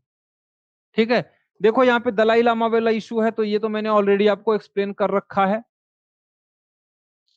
चाइना को क्या लगता है दलाई लामा के बारे में? That he is a separatist seeking independence for Tibet. जबकि दलाई लामा क्या कहते हैं? ही टॉक्स अबाउट ऑटोनॉमी. मैंने आपको बता रखा है चाइना वही क्या कहता है, he is a secessionist, he is a wolf in a sheep's cloth. Beijing क्या कहता है कि सक्सेशन ऑफ दलाई लामा में हमारा अथॉरिटी चलना चाहिए. दलाई लामा ने क्या कर रखा है? ये गडेन फोर्डरंग ट्रस्ट देख रहे हो, यही ट्रस्ट उन्होंने बता रखा है दैट कोई भी कौन दलाई लामा होगा ने होंगे नेक्स्ट, ये ट्रस्ट डिसाइड करेगा. चाइना को क्या चाहिए? China wants a pliable Dalai Lama जो उसकी बात सुने. किस लिए? So as to have a complete control over Tibet. China के पास ऑलरेडी एक दलाई लामा है, लेकिन किसी तरीके का कोई लेजिटिमेसी, वो चाइनीज पार्लियामेंट में भी बैठते हैं, लेकिन तिब्बत वाले खुद कोई वैल्यू नहीं देते. ठीक है ना? नेक्स्ट, और चाइना ने यही कह रखा है कि इंडिया को इंटरफेयर करना बंद करना चाहिए. चाइना जो है वो तिब्बत को शिजांग कहता है. ओके. एंड चाइना ने क्या कह रखा है? चाइनीज एम्बेसी ने क्या कह रखा है? Dalai Lama is a thorn in China India relations. India का रिप्लाई क्या है? कहना है कि भैया हमारे यहाँ किसी तरीके का कोई रोक टोक है नहीं, आप आराम से अपना, यहाँ हर किसी के पास फ्रीडम ऑफ रिलीजन है, and he is a respected guest. Okay, ये है आपका दलाई लामा को लेकर के. और ये आ गया जो डिपार्टमेंट ऑफ डिफेंस का रिपोर्ट है. सॉरी, वो नेशनल सिक्योरिटी स्ट्रेटेजी नहीं है, डिपार्टमेंट ऑफ डिफेंस का रिपोर्ट है 2025 वाला. वो क्या कह रखा है? That this disengagement it is less about reconciliation and more about strategic recalibration. The shift is tactical rather than strategic. ये क्यों है? मैंने आपको थोड़ी देर पहले आपको एक्सप्लेन किया था ना कि इफेक्टिवली चाइना को क्या चाहिए कि यूएसए के साथ टेंशंस बढ़ रहे हैं, तो मेरे को कोई एक दूसरा मार्केट अपने लिए ओपन करना चाहिए, and that market would be India. तो वही बात है कि ये जो एंगेजमेंट है this is basically tactical, it is not strategic. तो देखो, आप जो भी 2 स्कॉलर्स का नाम ले लिया, यहां भी बात वही हो रही है कि जो इंडिया और चाइना के बीच में जो डिस्प्यूट्स हैं, those disputes are structural in nature. ठीक है ना? वो स्ट्रक्चरल है, वो इतना जल्दी रिजॉल्व नहीं होगा. और देखो, ये पहली चीज हो गई. दूसरा क्या बोल रखा है? जो पीएलए का जो पोस्चर है and long term objectives it remains unchanged. And what China is trying two by times and manage optics. China is not interested in resolving it, rather it is just showing optics कि चलो ठीक है हम सुधर गए हैं. China सुधरने वाला जीव नहीं है. ओके. और चाइना को देखो, ये जो बात है ना, ये जो थर्ड वाला लाइन देख रहे हो, Beijing views India's growing strategic proximity to the USA as a long term challenge. इसीलिए तो जब ट्रंप ने इंडिया के ऊपर टैरिफ डाला तो यूएस वाले सारे पागल हो रखे थे. कि हमने 20-25 साल लगा करके इस रिश्ते को सुधारा और इसने एक ही बार में बर्बाद कर दिया।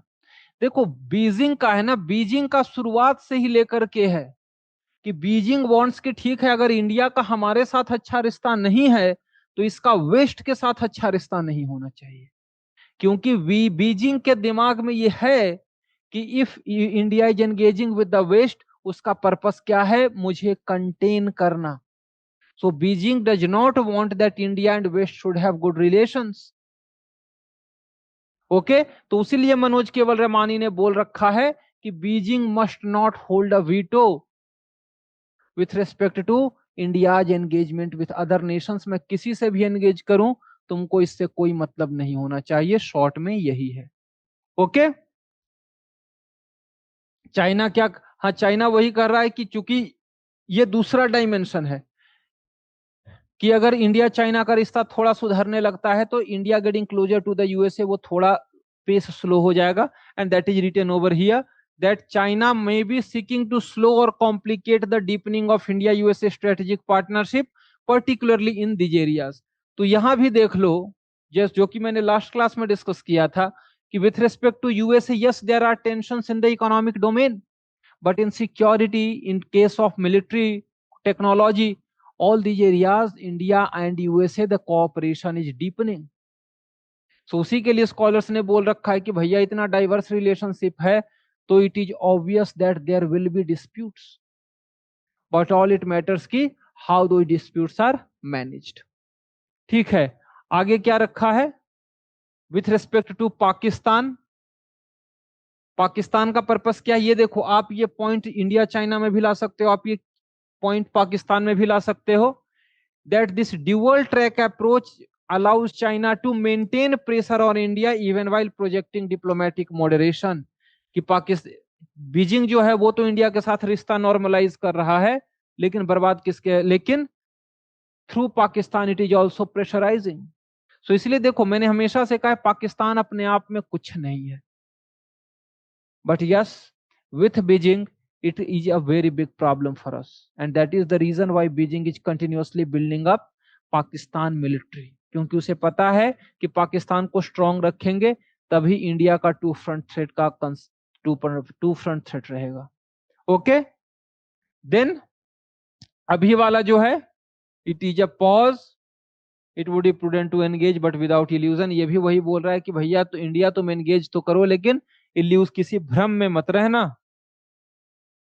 चाइना ने क्या बोल रखा है कि देखो वो जो यूएस है ना, यूएस क्या कर रहा है, हमारी और इंडिया की लड़ाई करवाना चाह रहा है so as to maintain its own hegemony. ये बस मैंने लिख दिया है, आपके आंसर में मुझे डाउट है इसकी कहीं पे कोई जरूरत पड़ेगी, but it is just that since there was that report मैंने आपको बता दिया। लॉन्ग टर्म पर्सपेक्टिव ये वही कहानी है, एनहांस म्यूचुअल ट्रस्ट वगैरह वगैरह कोई मतलब है नहीं। ठीक है ना, ये आ गए विजय गोखले जो हमारे पुराने, देखो इंडिया चाइना रिलेशन में बाकी सबका नाम तो डालोगे ही, विजय गोखले का नाम जरूर डालना, क्योंकि in India he is among the best brains on China. इसलिए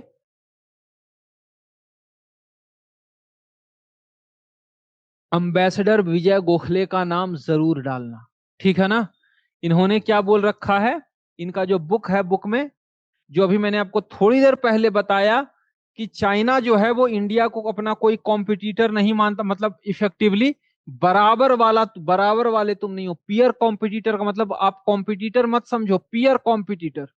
पीयर कॉम्पिटिटर का मतलब you are a peer who is a competitor, मतलब तुम साथ वाले हो जिसके साथ मुझे कम्पीट करना है।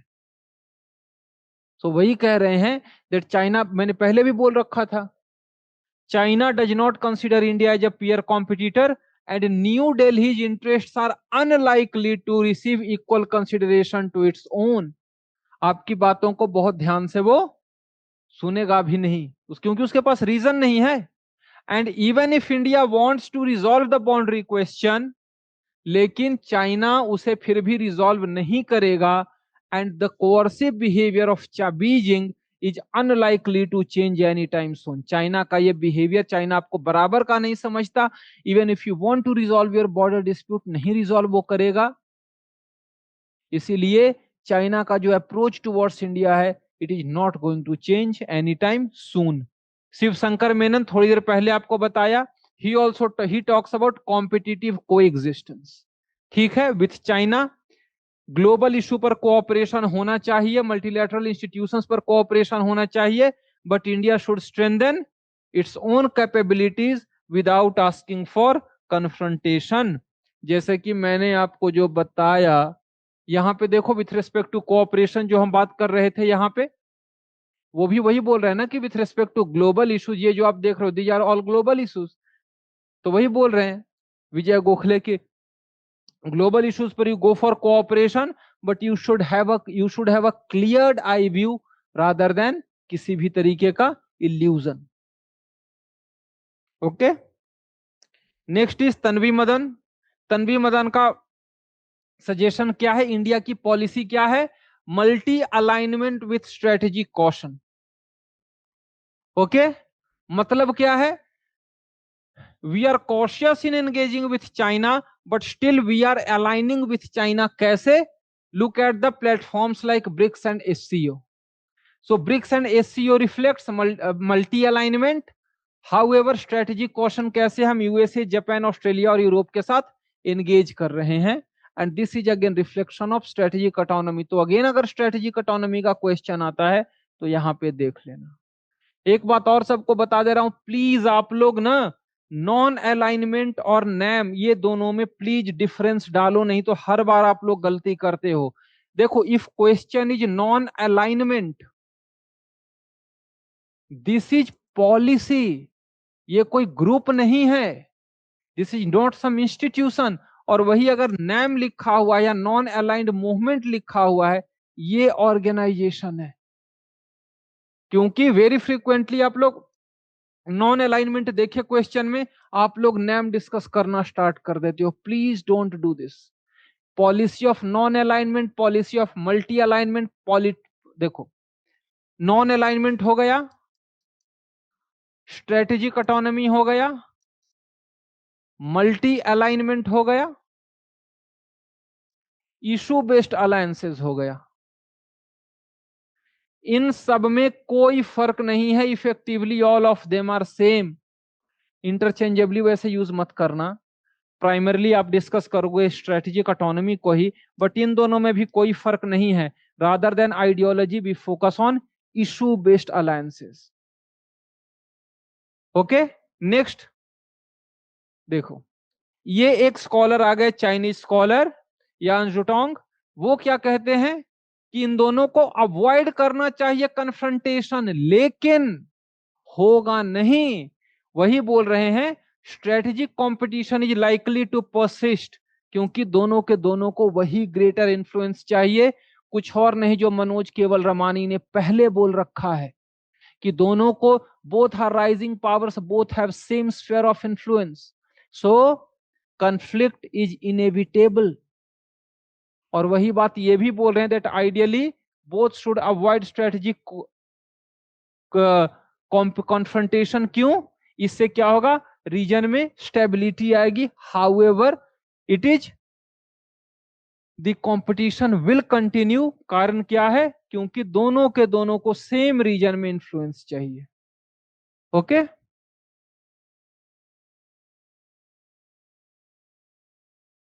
हाँ देखो, अगर आप दो स्कॉलर्स को फिक्स करते हो that is more than enough, I would say.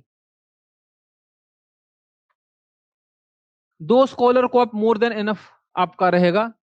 Then you have got external affairs minister के तो स्टेटमेंट्स आप डाल ही सकते हो, जो इंपॉर्टेंट की टर्म्स हैं वो तो डाल ही सकते हो। दो स्कॉलर मोर देन एनफ। लेकिन 28 का 28 क्वेश्चन में आपके पास दो दो स्कॉलर रहेंगे भी नहीं, और आपको यूज भी नहीं करना है। 56 स्कॉलर याद करना आप सोच रहे हो, सेम वालों को यूज करो ना यार। बस वही है कि देखो, हर कोई सी राजा मोहन वगैरह नाम डालते रहता है, वो सब नहीं करने का। जैसे स्पेसिफिक अगर आप बात करो, यूएसए की बात करो, तन्वी मदन को लाना, एशले टेलिस को का लाना। आ, हाँ, एक और नाम आपको बता दे रहा हूं, कोल्ड पीस वाले जो स्कॉलर हैं, जेफ स्मिथ। देखो, जेफ स्मिथ जो हैं, ये बेसिकली ये भी एक कंजर्वेटिव थिंकर हैं, but he is a big supporter of India US cooperation. Ashley Tellis की भी बात करोगे तो he is also big supporter of India US competition, and he is very much sceptical of China. So इस तरीके से USA के case में 3-4 का नाम डाल दिया, चाइना के केस में डाल दिया, इंडिया रशिया में डाल दिया। तो जो इंपॉर्टेंट नेशंस हैं उनके केस में हार्डली 10 से 12 से आपका काम चल जाएगा। आइडिया एक्सप्लेन करना, उससे ज्यादा क्वेश्चन एक्सप्लेन करना, and bring in arguments. Argument चाहे वो डेटा रहेगा, फैक्ट रहेगा, एग्जाम्पल रहेगा, उससे सब्सटेंशिएट करना, अपने आप नंबर आएगा। जो आप GS2 में पढ़ोगे ना, GS2 वाले IR में, उसे बिल्कुल यूज करना है। ये नहीं कि that is different, this is different, absolutely not. Okay. जैसे कि अगर आप वेस्ट एशिया की बात करोगे तो वेस्ट एशिया में तलमीज अहमद का नाम तो भूलना ही मत। तलमीज अहमद का नाम डालना ही डालना। ईरान को लेकर के, इसराइल को लेकर के मारा रडमैन का नाम हो गया, मोहम्मद सोलिमन का नाम हो गया। These are some names, these are some names जो कि वेस्ट एशिया में आपका आएगा ही आएगा। Okay. So this is with respect to India and China. देख लो इंडिया और चाइना में कुछ और ऐसा लग रहा है जो कि छूट गया हो, या फिर आई होप ब्रॉडली चीजें कवर हो गई हैं। कुछ और ऐसा है जो कि इंडिया और चाइना में जो कि यू नीड की ठीक है इस पर थोड़ा और फोकस कर दीजिए।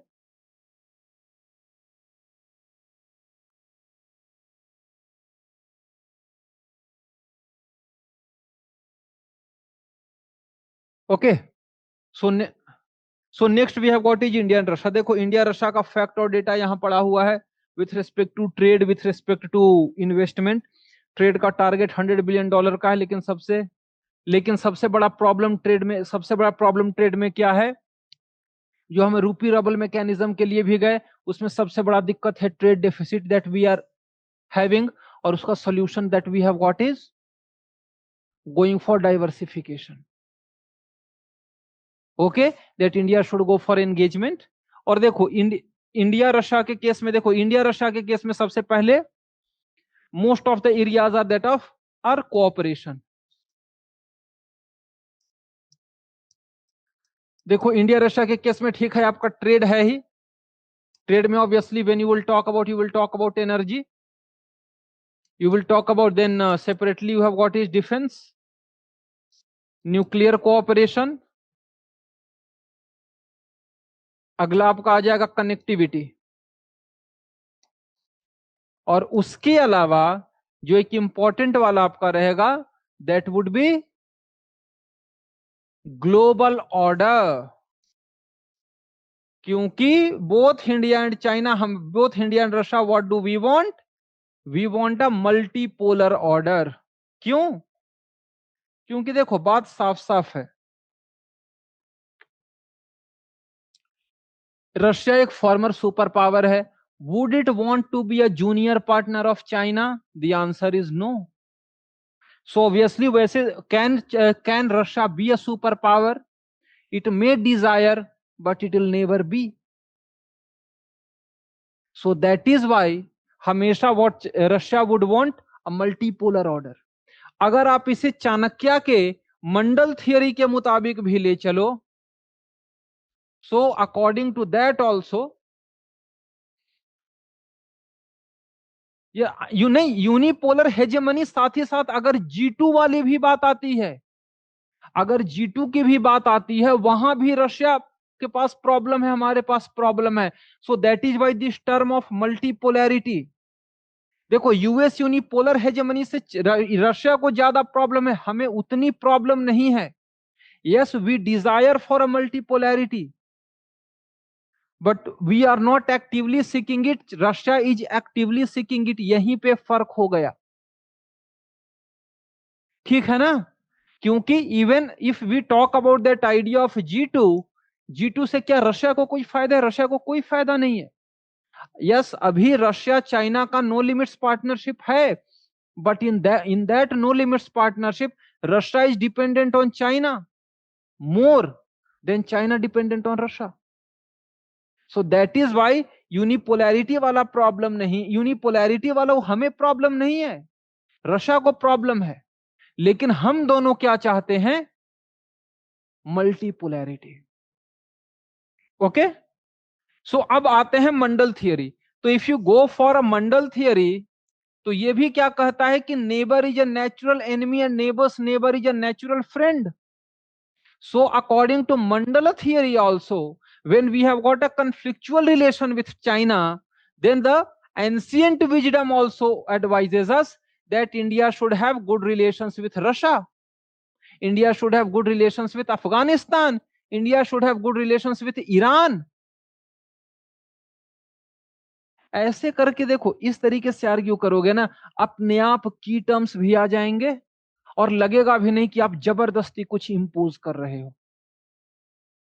सो अगर कोई सपोज करो क्वेश्चन इंडिया अफगानिस्तान के रिगार्डिंग आता है, तो आप सिंपली क्या कर, you can simply give reference to Mandal theory and then you can talk about कि neighbour is a natural enemy, neighbour's neighbour is a natural friend. वैसे मुझे पाकिस्तान के साथ टेंशंस हैं, तो it becomes imperative for India to have good relations with Afghanistan.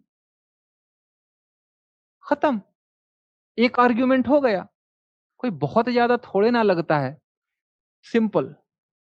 Okay, Mandal theory वाला मामला हो गया. एंड जब चलो मंडल थियरी पर हूं, चाइना पर हूं, तो बता ही देता हूं. तो ये जो चाइना और रशिया का जो नो लिमिट पार्टनरशिप है ना,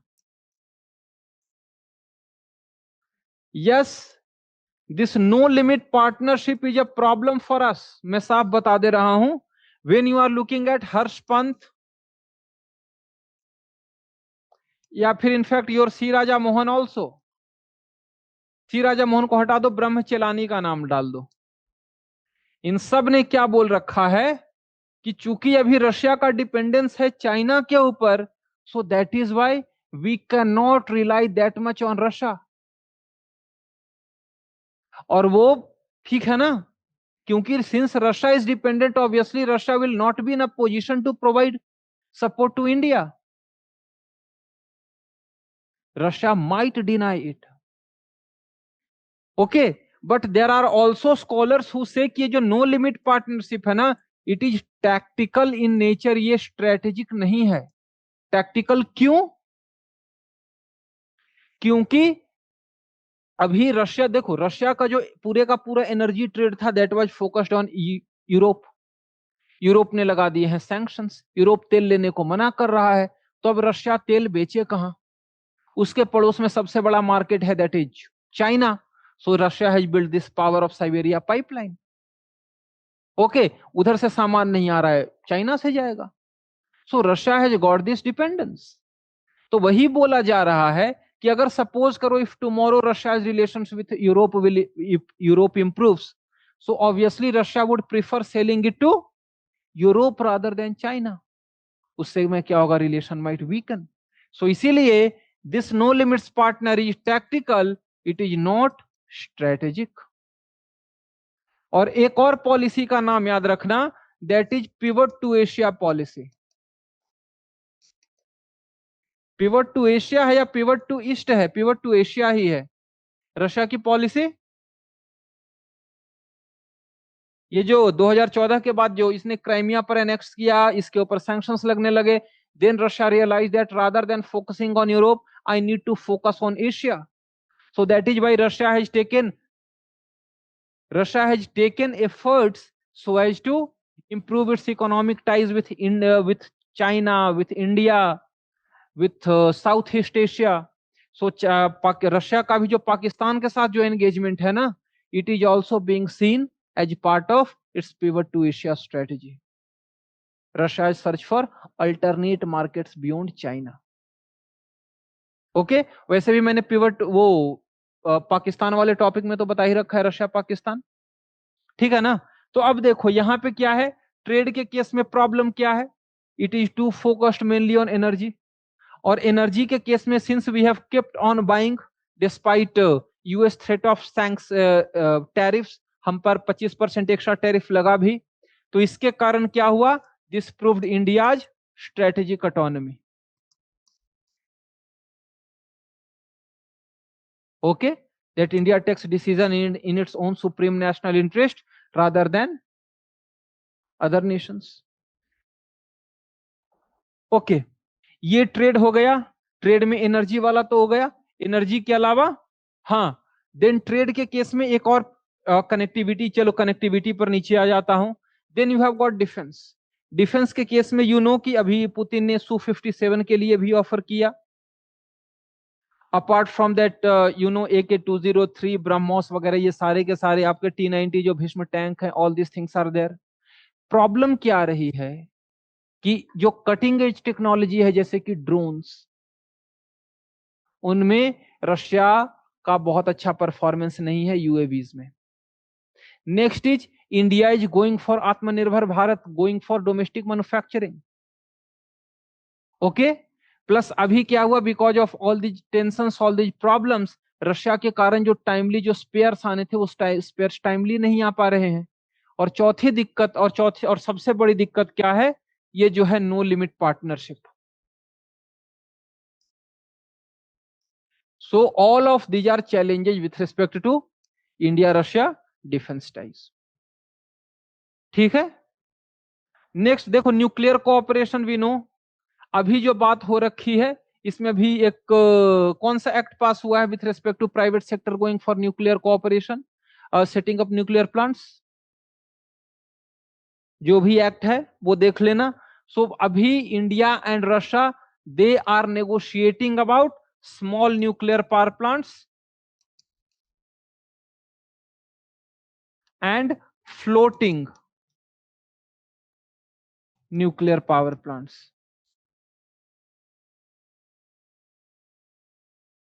हाँ, Shanti act, right. Okay, next is floating nuclear power plants. So that is another area of cooperation between India and Russia. Connectivity के regarding you have got is INSTC। इसे कब का start हो जाना था, लेकिन ईरान के साथ जो टेंशन चल रहा है उसके कारण अटका पड़ा है। And next you have got is Chennai Vladivostok maritime corridor. उसके अलावा इंडिया ने रशिया के फार ईस्ट में इन्वेस्टमेंट के लिए $1 बिलियन का लाइन ऑफ क्रेडिट भी दिया है। Next with respect to global order, ये मैंने आपको एक्सप्लेन कर दिया। So broadly these are the areas of India and Russia. ठीक है, अब आ जाते हैं क्या क्या लिखा हुआ है। ट्रेड के रिगार्डिंग डेटा पड़ा हुआ है, बोथ आर नेगोशिएट। हाँ, एक FTA की भी बात चल रही है between India and Eurasian economic union. Russia का रशिया लेड इकोनॉमिक ग्रुपिंग है, 5-6 नेशंस हैं। रशियन प्रेसिडेंट पुतिन ने क्या बोल रखा है कि ज्वाइंटली Su-57 के लिए बनाने के लिए तैयार है। तो दिस इज अगेन एग्जाम्पल कि कटिंग एज टेक्नोलॉजी रशिया देने को तैयार है। देन न्यूक्लियर पावर प्लांट्स के बारे में भी जस्ट बताया, small modular reactors and floating nuclear power plants. Ukraine conflict के केस में हमने रशिया को कंडेम नहीं किया है, but we have kept on talking, वो हमने बैलेंस मेंटेन करने की कोशिश की है। Again proving India's strategic autonomy. ठीक है ना, example of multi alignment and strategic autonomy. तो ये यूरोप के साथ टेंशन की बात हो जाती है, ये USA के साथ टेंशन की बात हो जाती है। एंड रशिया का जो एम्बेसडर टू इंडिया है, उन्होंने हाल में ये साफ साफ बोला है that Russia will never allow its relationship with China to affect its ties with India. एक लगता है चाइना, वैसे मैं नीचे देखता हूं, अगर वो नहीं रहेगा ना तो मैं सेपरेटली इस वाले मटेरियल में कुछ एक्स्ट्रा और स्कॉलर्स का नाम ऐड करके मैं दूसरा अपलोड करवा दूंगा। ओके, सो रशियन एम्बेसडर ने क्या बोल रखा है, that he will not allow the relationship to affect, Russia maintains independent and self sustaining. ये काउंटर में रहेगा कि सपोज करो उसमें आया है कि how Russia China no limits partnership presents challenges for India.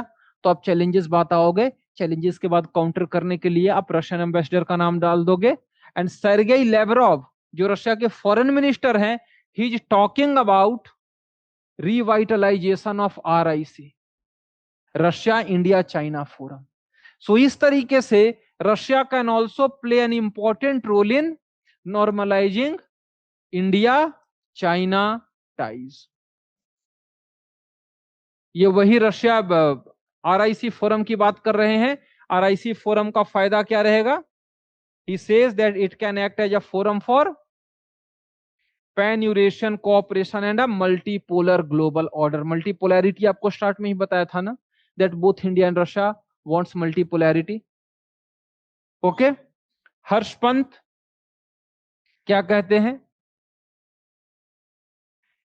कि इंडिया और रशिया का जो रिलेशन है, it is evolving from an exclusive strategic partnership to a pillar of India's broader multi alignment strategy. कि पहले सिर्फ स्ट्रेटेजिक कोऑपरेशन था, but now we are going for multi alignment. कुछ ऐसे एरियाज हैं हम रशिया के साथ कोऑपरेट करेंगे, कुछ ऐसे एरियाज हैं हम रशिया के साथ ना जाकर के हम किसी और के साथ कोऑपरेट करेंगे। एंड एग्जाम ये क्या बोलते हैं, ही टॉक्स अबाउट स्ट्रेटेजिक डाइवर्सिफिकेशन। देखो ये सब जो कुछ की टर्म्स हैं वो प्लीज याद कर लेना। जैसे चाइना के केस में ऊपर में बता रखा था, यहां भी है स्ट्रेटेजिक डाइवर्सिफिकेशन, ठीक है ना। अरे वो जो मैं चाह रहा था वो नहीं है, रशिया वाला मैं इस मटेरियल में ऐड कर दूंगा, ठीक है ना। वो कुछ कुछ स्कॉलर्स का जिनका ओपिनियन है, वही जो अभी मैंने बताया ना कि ब्रह्मचलानी का नाम ले लो, हर्ष पंत का नाम ले लो, कि कैसे पहले जैसे हम रशिया के ऊपर डिपेंडेंट, मतलब कि रशिया का ट्रस्ट कर सकते थे, अभी हम उस तरीके से ट्रस्ट नहीं कर सकते, because of this no limits partnership and Russia's dependence on China. उसके जो मैं दो चार स्कॉलर्स हैं मैं इसमें ऐड करवा के, अभी मैं क्लास खत्म होगी ना, मैं मटेरियल अपडेट करवा दूंगा, ठीक है। नेक्स्ट कम देखो, जापान मैंने जानबूझ करके डाला है because you can always expect a question particularly this year, क्योंकि जापान के अंदर बहुत बड़े चेंजेस हो रहे हैं। देखो जापान, थोड़ा मैं ब्रीफ दे दे रहा हूं। देखो जापान का जो कॉन्स्टिट्यूशन है, उसका जो आर्टिकल 9 है जापान के कॉन्स्टिट्यूशन का, इट कमिट्स टू पैसिफिज्म, कि हम कभी भी लड़ाई के लिए नहीं जाएंगे। वो क्यों हुआ, क्योंकि if you remember world war 2 में जापानीज आर्मी ने जो तबाही मचाई थी पूरे का पूरा साउथ ईस्ट एशिया में, तो अभी का जो जापानीज कॉन्स्टिट्यूशन है वो तो यूएस का वो कौन सा जनरल है उसने लिखवाया था ना बैठ करके, तो उसमें पैसिफिज्म लिखा हुआ है आर्टिकल 9 में। तो over the period of time there have been different interpretations of article 9, और उसी एक इंटरप्रिटेशन का नतीजा है कि Japan you do not have Japan army, rather it is JSDF, Japan self defence forces, कि हमारे जो फोर्सेस हैं वो सेल्फ डिफेंस के लिए हैं। ओकिनावा जो उसका, ओकिनावा में प्रॉपर यूएस का एक बेस भी है, बट अब जापान ने वही बोल रखा है कि ठीक है हमारे जो फोर्सेस हैं वो पार्टनर नेशंस को हेल्प करने के लिए बाहर जा सकते हैं। बट अभी जो है, जो नई वाली प्राइम मिनिस्टर है जापान की, she is trying to normalise, make Japan a normal nation. And it was for the first time कि जापान के जो डिफेंस मिनिस्टर हैं, ही क्लियरली सेड कि हमें न्यूक्लियर इशू के ऊपर भी डिस्कशन करना पड़ेगा। अब तक ठीक है लोग दबे दबे बोलते थे धीरे धीरे, but it was never that a senior official, a senior minister ever talked about revision. क्योंकि देखो जापान के केस में प्रॉब्लम क्या रखा है, सीधे का सीधा समझो। जापान को चाइना के साथ प्रॉब्लम है, उन दोनों को मैरीटाइम डिस्प्यूट है सेनकाकू आइलैंड के ऊपर, अगर आपको पता है तो। देन जापान के साइड में you have got is Taiwan, okay. And recently Japanese prime minister ने साफ साफ क्या बोला कि अगर ताइवान के ऊपर किसी तरह का प्रॉब्लम आता है तो हमें हेल्प के लिए जाना पड़ेगा, पड़ सकता है। इसका नतीजा क्या होता है कि Japan says that, sorry China says कि भैया तुमने तो बहुत ज्यादा बोल दिया। और उसके बाद क्या हुआ, रेयर अर्थ के एक्सपोर्ट पर रेस्ट्रिक्शन, बहुत सारे जापानी जो जापान का जो फिशरीज वगैरह आता था चाइना, वो सब के ऊपर रेस्ट्रिक्शंस, मतलब ट्रेड के ऊपर बहुत सारे restrictions. And why Japan is saying so, क्योंकि देखो Japan can not rely on the USA. अभी जबकि यूएसए के केस में देखो अफगानिस्तान से निकल गया, अफगानिस्तान वालों को ऐसे ही छोड़ दिया। अभी जब आप वेस्ट एशिया में देख रहे हो, ईरान के ऊपर अटैक हुआ, सॉरी ईरान के ऊपर अटैक हुआ, ईरान ने सऊदी, बहराइन, कुवैत सब के ऊपर अटैक किया, यूएसए बचा पाया क्या? नहीं। सो सिमिलरली कल के डेट में suppose there is some sort of tension, is there a guarantee that US will come to Japan's help? Chances are less. और अभी के स्टांस को देखते हुए तो obviously, so that is why West Asia में हम इस बात को पढ़ेंगे कि जो वेस्ट एशिया को जो कंफ्लिक्ट हो रहा है ना, अमिताभ आचार्य ने कह रखा है कि जो वेस्ट एशिया में कंफ्लिक्ट चल रहा है, this is indication of emergence of multiplex order. याद है ना, मल्टीप्लिसिटी प्लस कॉम्प्लेक्सिटी उनका जो दिया हुआ था ग्लोबल ऑर्डर का आइडिया, मल्टीप्लेक्स ऑर्डर।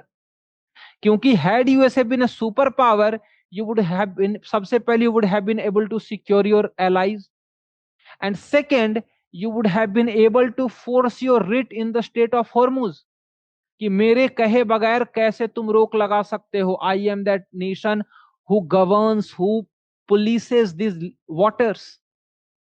लेकिन सिचुएशन क्या है कि यूएसए ने इतने बम मारे, क्या वो ईरान का कुछ कर पाया इफेक्टिवली? ठीक है, आप बोलोगे इतना नुकसान हुआ, उतना नुकसान हुआ, but could, was it successful in forcing Iran into submission? The answer is no.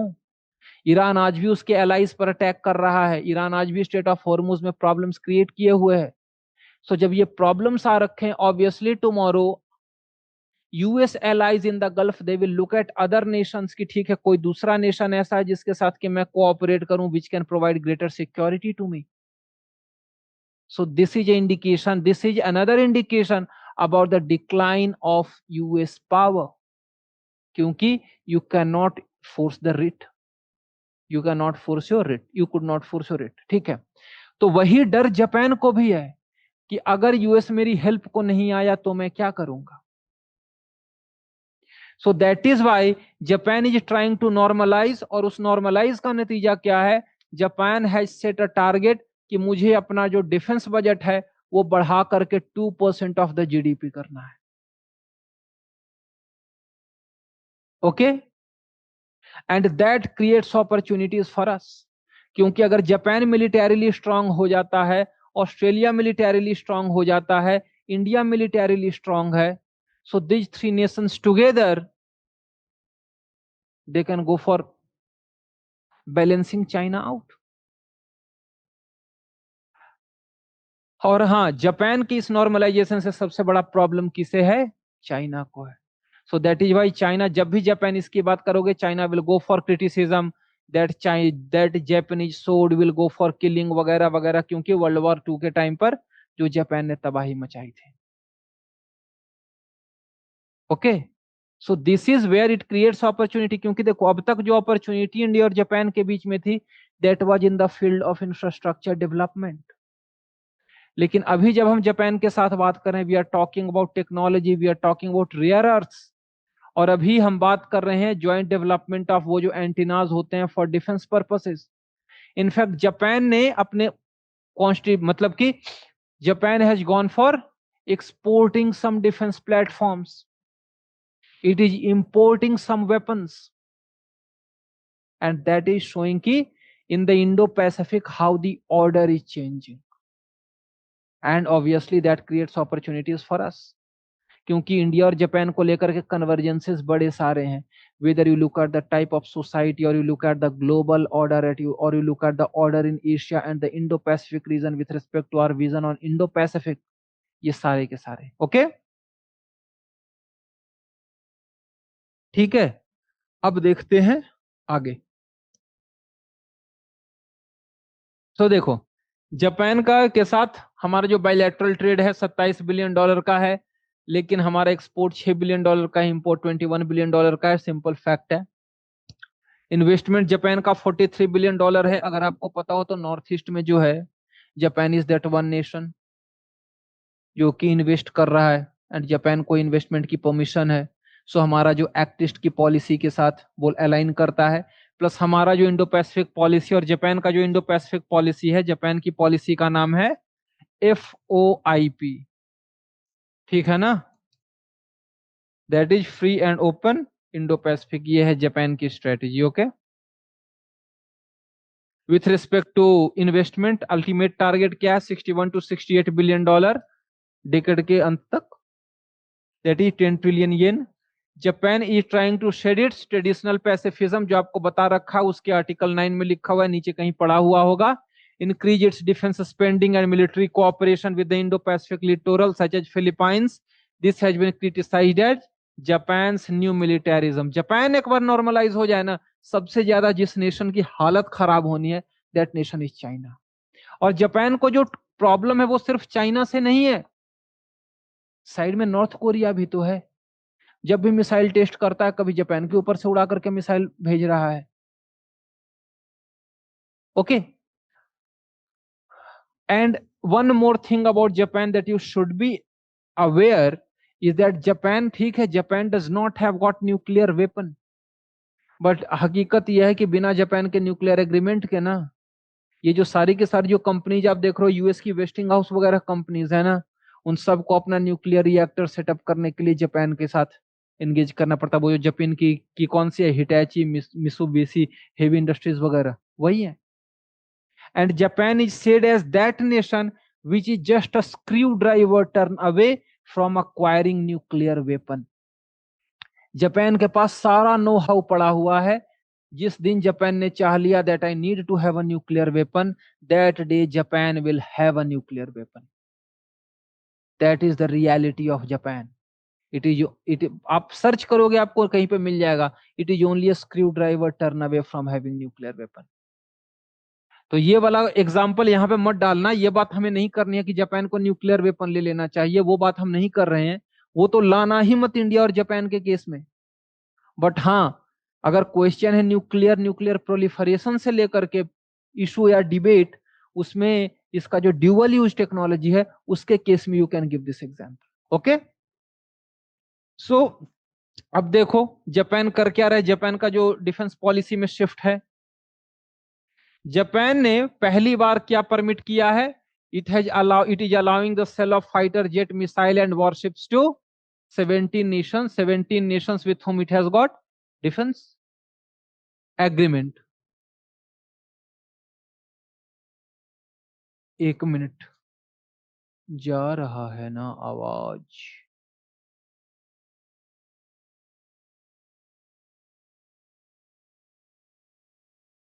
हाँ, ओके, ठीक है, that is first change. Second, military spending मैंने आपको बता रखा है, अभी $58 बिलियन का इसका टारगेट है, taking it to 2% of GDP. And now it is purchasing, now it is trying to acquire counter strike capability, that is America का ये जो टॉमहॉक मिसाइल वगैरह वगैरह है। And then there is talk about revision of article 9 and debate around nuclear defense policies। Okay, these are the changes in Japan, and obviously this is a positive for us, क्योंकि if Japan gets militarily strong, that will help in maintaining peace and order in the Indo-Pacific region, maintaining a free and open Indo-Pacific region। Okay, और यही वाली बात मैं बता रहा था, जो उनकी प्राइम मिनिस्टर हैं टाकाइची, टोक्यो में help defend Taiwan in the event of a Chinese invasion. Beijing ने क्या कहा, it has cross the reddest of the red lines. क्योंकि ऐसा तो यूएसए ने भी नहीं कहा है। ट्रंप से पूछा गया कि आप जाओगे, तो ट्रंप क्या कहता है, why would I go for a war that is 7,000 miles away. तो जब आप ऐसे स्टेटमेंट दोगे, is Japan going to trust you? Japan trust नहीं करेगा। सो दैट इज वाई जापान क्या कहेगा, जापान भी कहेगा आत्मनिर्भर Japan. Okay, so that is the case. और इफ यू रिमेंबर, जब चाइना और यूएसए का जो इस बार का मीटिंग था between Trump and Xi Jinping use the term of Thucydides trap. और शी जिनपिंग, मैंने बताया था यूएसए वाले में, मैंने मटेरियल में मैंने लिखा था, शी जिनपिंग ने बोल रखा था, एक नया टर्म दिया है with respect to the bilateral relations, कि कैसे भैया इफेक्टिवली तुम ताइवान को कुछ मत बोलो, तो तुम ताइवान को वेपन वगैरह कुछ मत दो। उल्टा जापान ने साफ साफ बोल दिया। सो अब देखो चाइना क्या कर रहा है, जब जापान ने ऐसा बोला था, इकोनॉमिक एंड मिलिट्री थ्रेट्स क्या क्या किया है, it is black listing several of Japanese defence entities, banning their access to Chinese rare earth critical minerals, detaining Chinese Japanese businessmen, seafood, etc., etc. It is conducting joint bomber patrols with Russia near the Japanese airspace. So all these things that China is doing. Japanese Prime Minister with respect to India Japan relations, देखो क्या क्या बोल रखा है, that Japan and India can be stronger and more prosperous together in a turbulent international environment. Okay, यहां देखो Japan India economic security dialogue, इस security dialogue में टोटल 5 सेक्टर्स हैं and among those sectors both are also talking about safe secure and trustworthy AI. तो अगर GS3 का एक question है वहां भी ये वाला पॉइंट डाल सकते हो।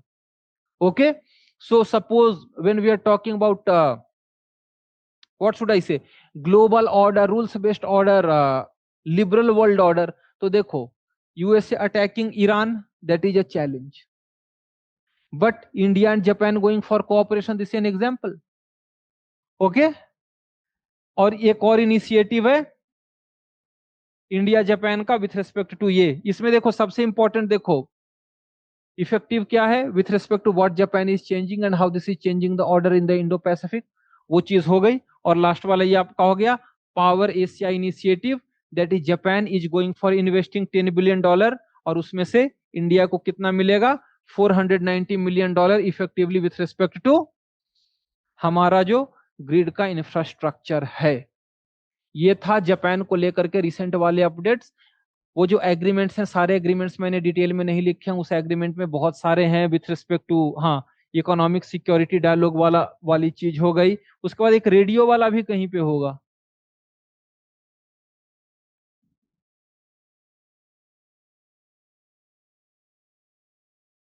हाँ नीचे है। ओके, और वही है उसके साथ साथ क्या है, this radio, sorry complex radio antenna, ये पहला कोई भी इंडिया और जापान का पहला को डेवलपमेंट का प्रोजेक्ट है which symbolizes Japan shift from pacifist arms exporter to an active security provider. तो इसमें क्या होगा कि this is an indication of deepening of that strategic trust, that strategic cooperation, and India and Japan relations going beyond economic and investment to the domain of security cooperation. ठीक है, ये उसी diversification की बात है। And India's emergence as one of Tokyo's trusted defence partner, ये वाला example तो याद कर ही लेना, अगर क्वेश्चन आता है तो ये वाला पॉइंट डाल देना, क्योंकि इस पॉइंट में क्या है, it is talking about Japan change, तो जापान वाले चेंज की तो बात मत करना, इतना कम से कम कर लेना that this is the first project India and Japan are co developing which symbolizes India's emergence as a Tokyo's trusted defense partners। ठीक है, वो एक्टिव सिक्योरिटी प्रोवाइडर को आप साइड कर दो, because that is with respect to Japan, what Japan is doing और how Japan is being perceived और how Japan is presenting itself. But जो सेकंड वाला है that how this is an indication of India and Japan and deepening of their ties. Harsh Pant ने क्या बोल रखा है, ये वही बोल रखा है दैट हाउ जो पार्टनरशिप है ना, it is shifting towards a issue based strategic कोalition। कि पहले जो सिर्फ मेनली फोकस क्या था, economy was the domain, investment was the domain, जो जीका के थ्रू सारा इन्वेस्टमेंट आता था। तो अभी वही फोकस किया जा रहा है that now it is strategy issue based strategic कोalition and it is now diversifying in the domain of technology, maritime security and resilient supply chains. उसमें आपको और एक और एग्जांपल दे दे रहा हूं, एक जो इनिशिएटिव है that is SCRI, supply chain resilience initiative. इसमें there are 3 nations, one is India, next is Japan and third one you have what is Australia. Okay, then if you are aware with respect to Africa, there is AAGC, Asia Africa Growth Corridor, again India and Japan are there। हम trilateral cooperation के लिए जा रहे हैं in Africa.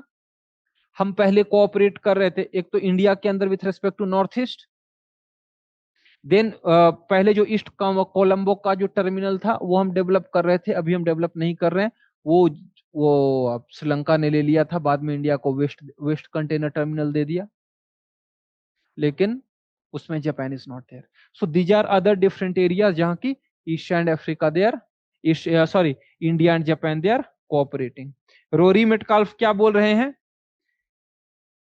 ये Indo Pacific को लेकर के है that India and Japan both are indispensable middle powers in shaping a free and open Indo-Pacific। तो इंडो पैसिफिक का क्वेश्चन आएगा तो उसमें इंडिया और Japan, Rory Metcalfe you can always bring it. ठीक है, आई होप इंडो पैसिफिक को लेकर के देखो कुछ बड़े चेंजेस तो है नहीं, उसका मटेरियल आपके पास ऑलरेडी होगा ही। ठीक है, देन हिराजूमी का देख लो। हिराजूमी क्या कह रहे हैं?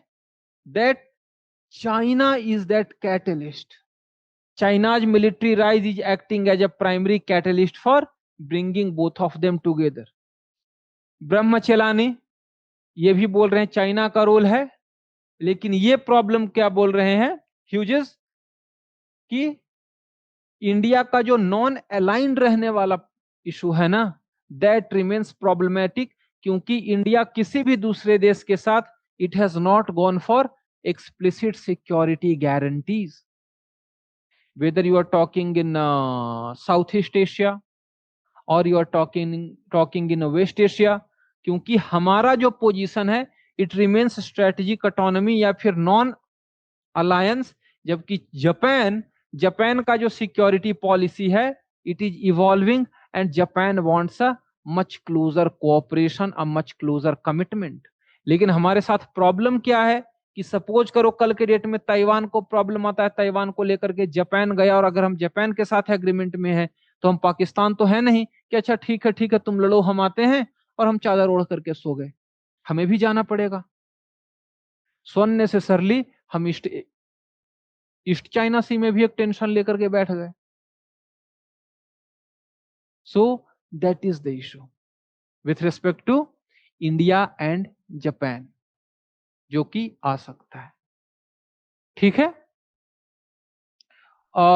वेस्ट एशिया कल करते हैं, कल वेस्ट एशिया बहुत ज्यादा रहेगा नहीं। वेस्ट एशिया के साथ एक और जो टॉपिक रहेगा कौन सा, ये चेंजिंग ग्लोबल ऑर्डर को लेकर के, और थोड़े बहुत ना 2A के भी टॉपिक्स देख लेते हैं। अब मैं कोशिश करता हूं कल हो गया, जरूरत पड़ी तो संडे को भी, मतलब मैं देख लूंगा इफेक्टिवली, या फिर सपोज करो कि even if you people do not attend, मैं सिंपली रिकॉर्ड करके डाल दूंगा। ठीक है ना, मैं रिकॉर्ड करके डाल दूंगा, साइमल्टेनियसली इस मटेरियल विल बी देयर। ठीक है, और देख रहा हूं 1B में क्या क्या टॉपिक हो, देखता हूं मैं 1B में भी अगर कुछ वैसे टॉपिक्स हैं तो। ठीक है,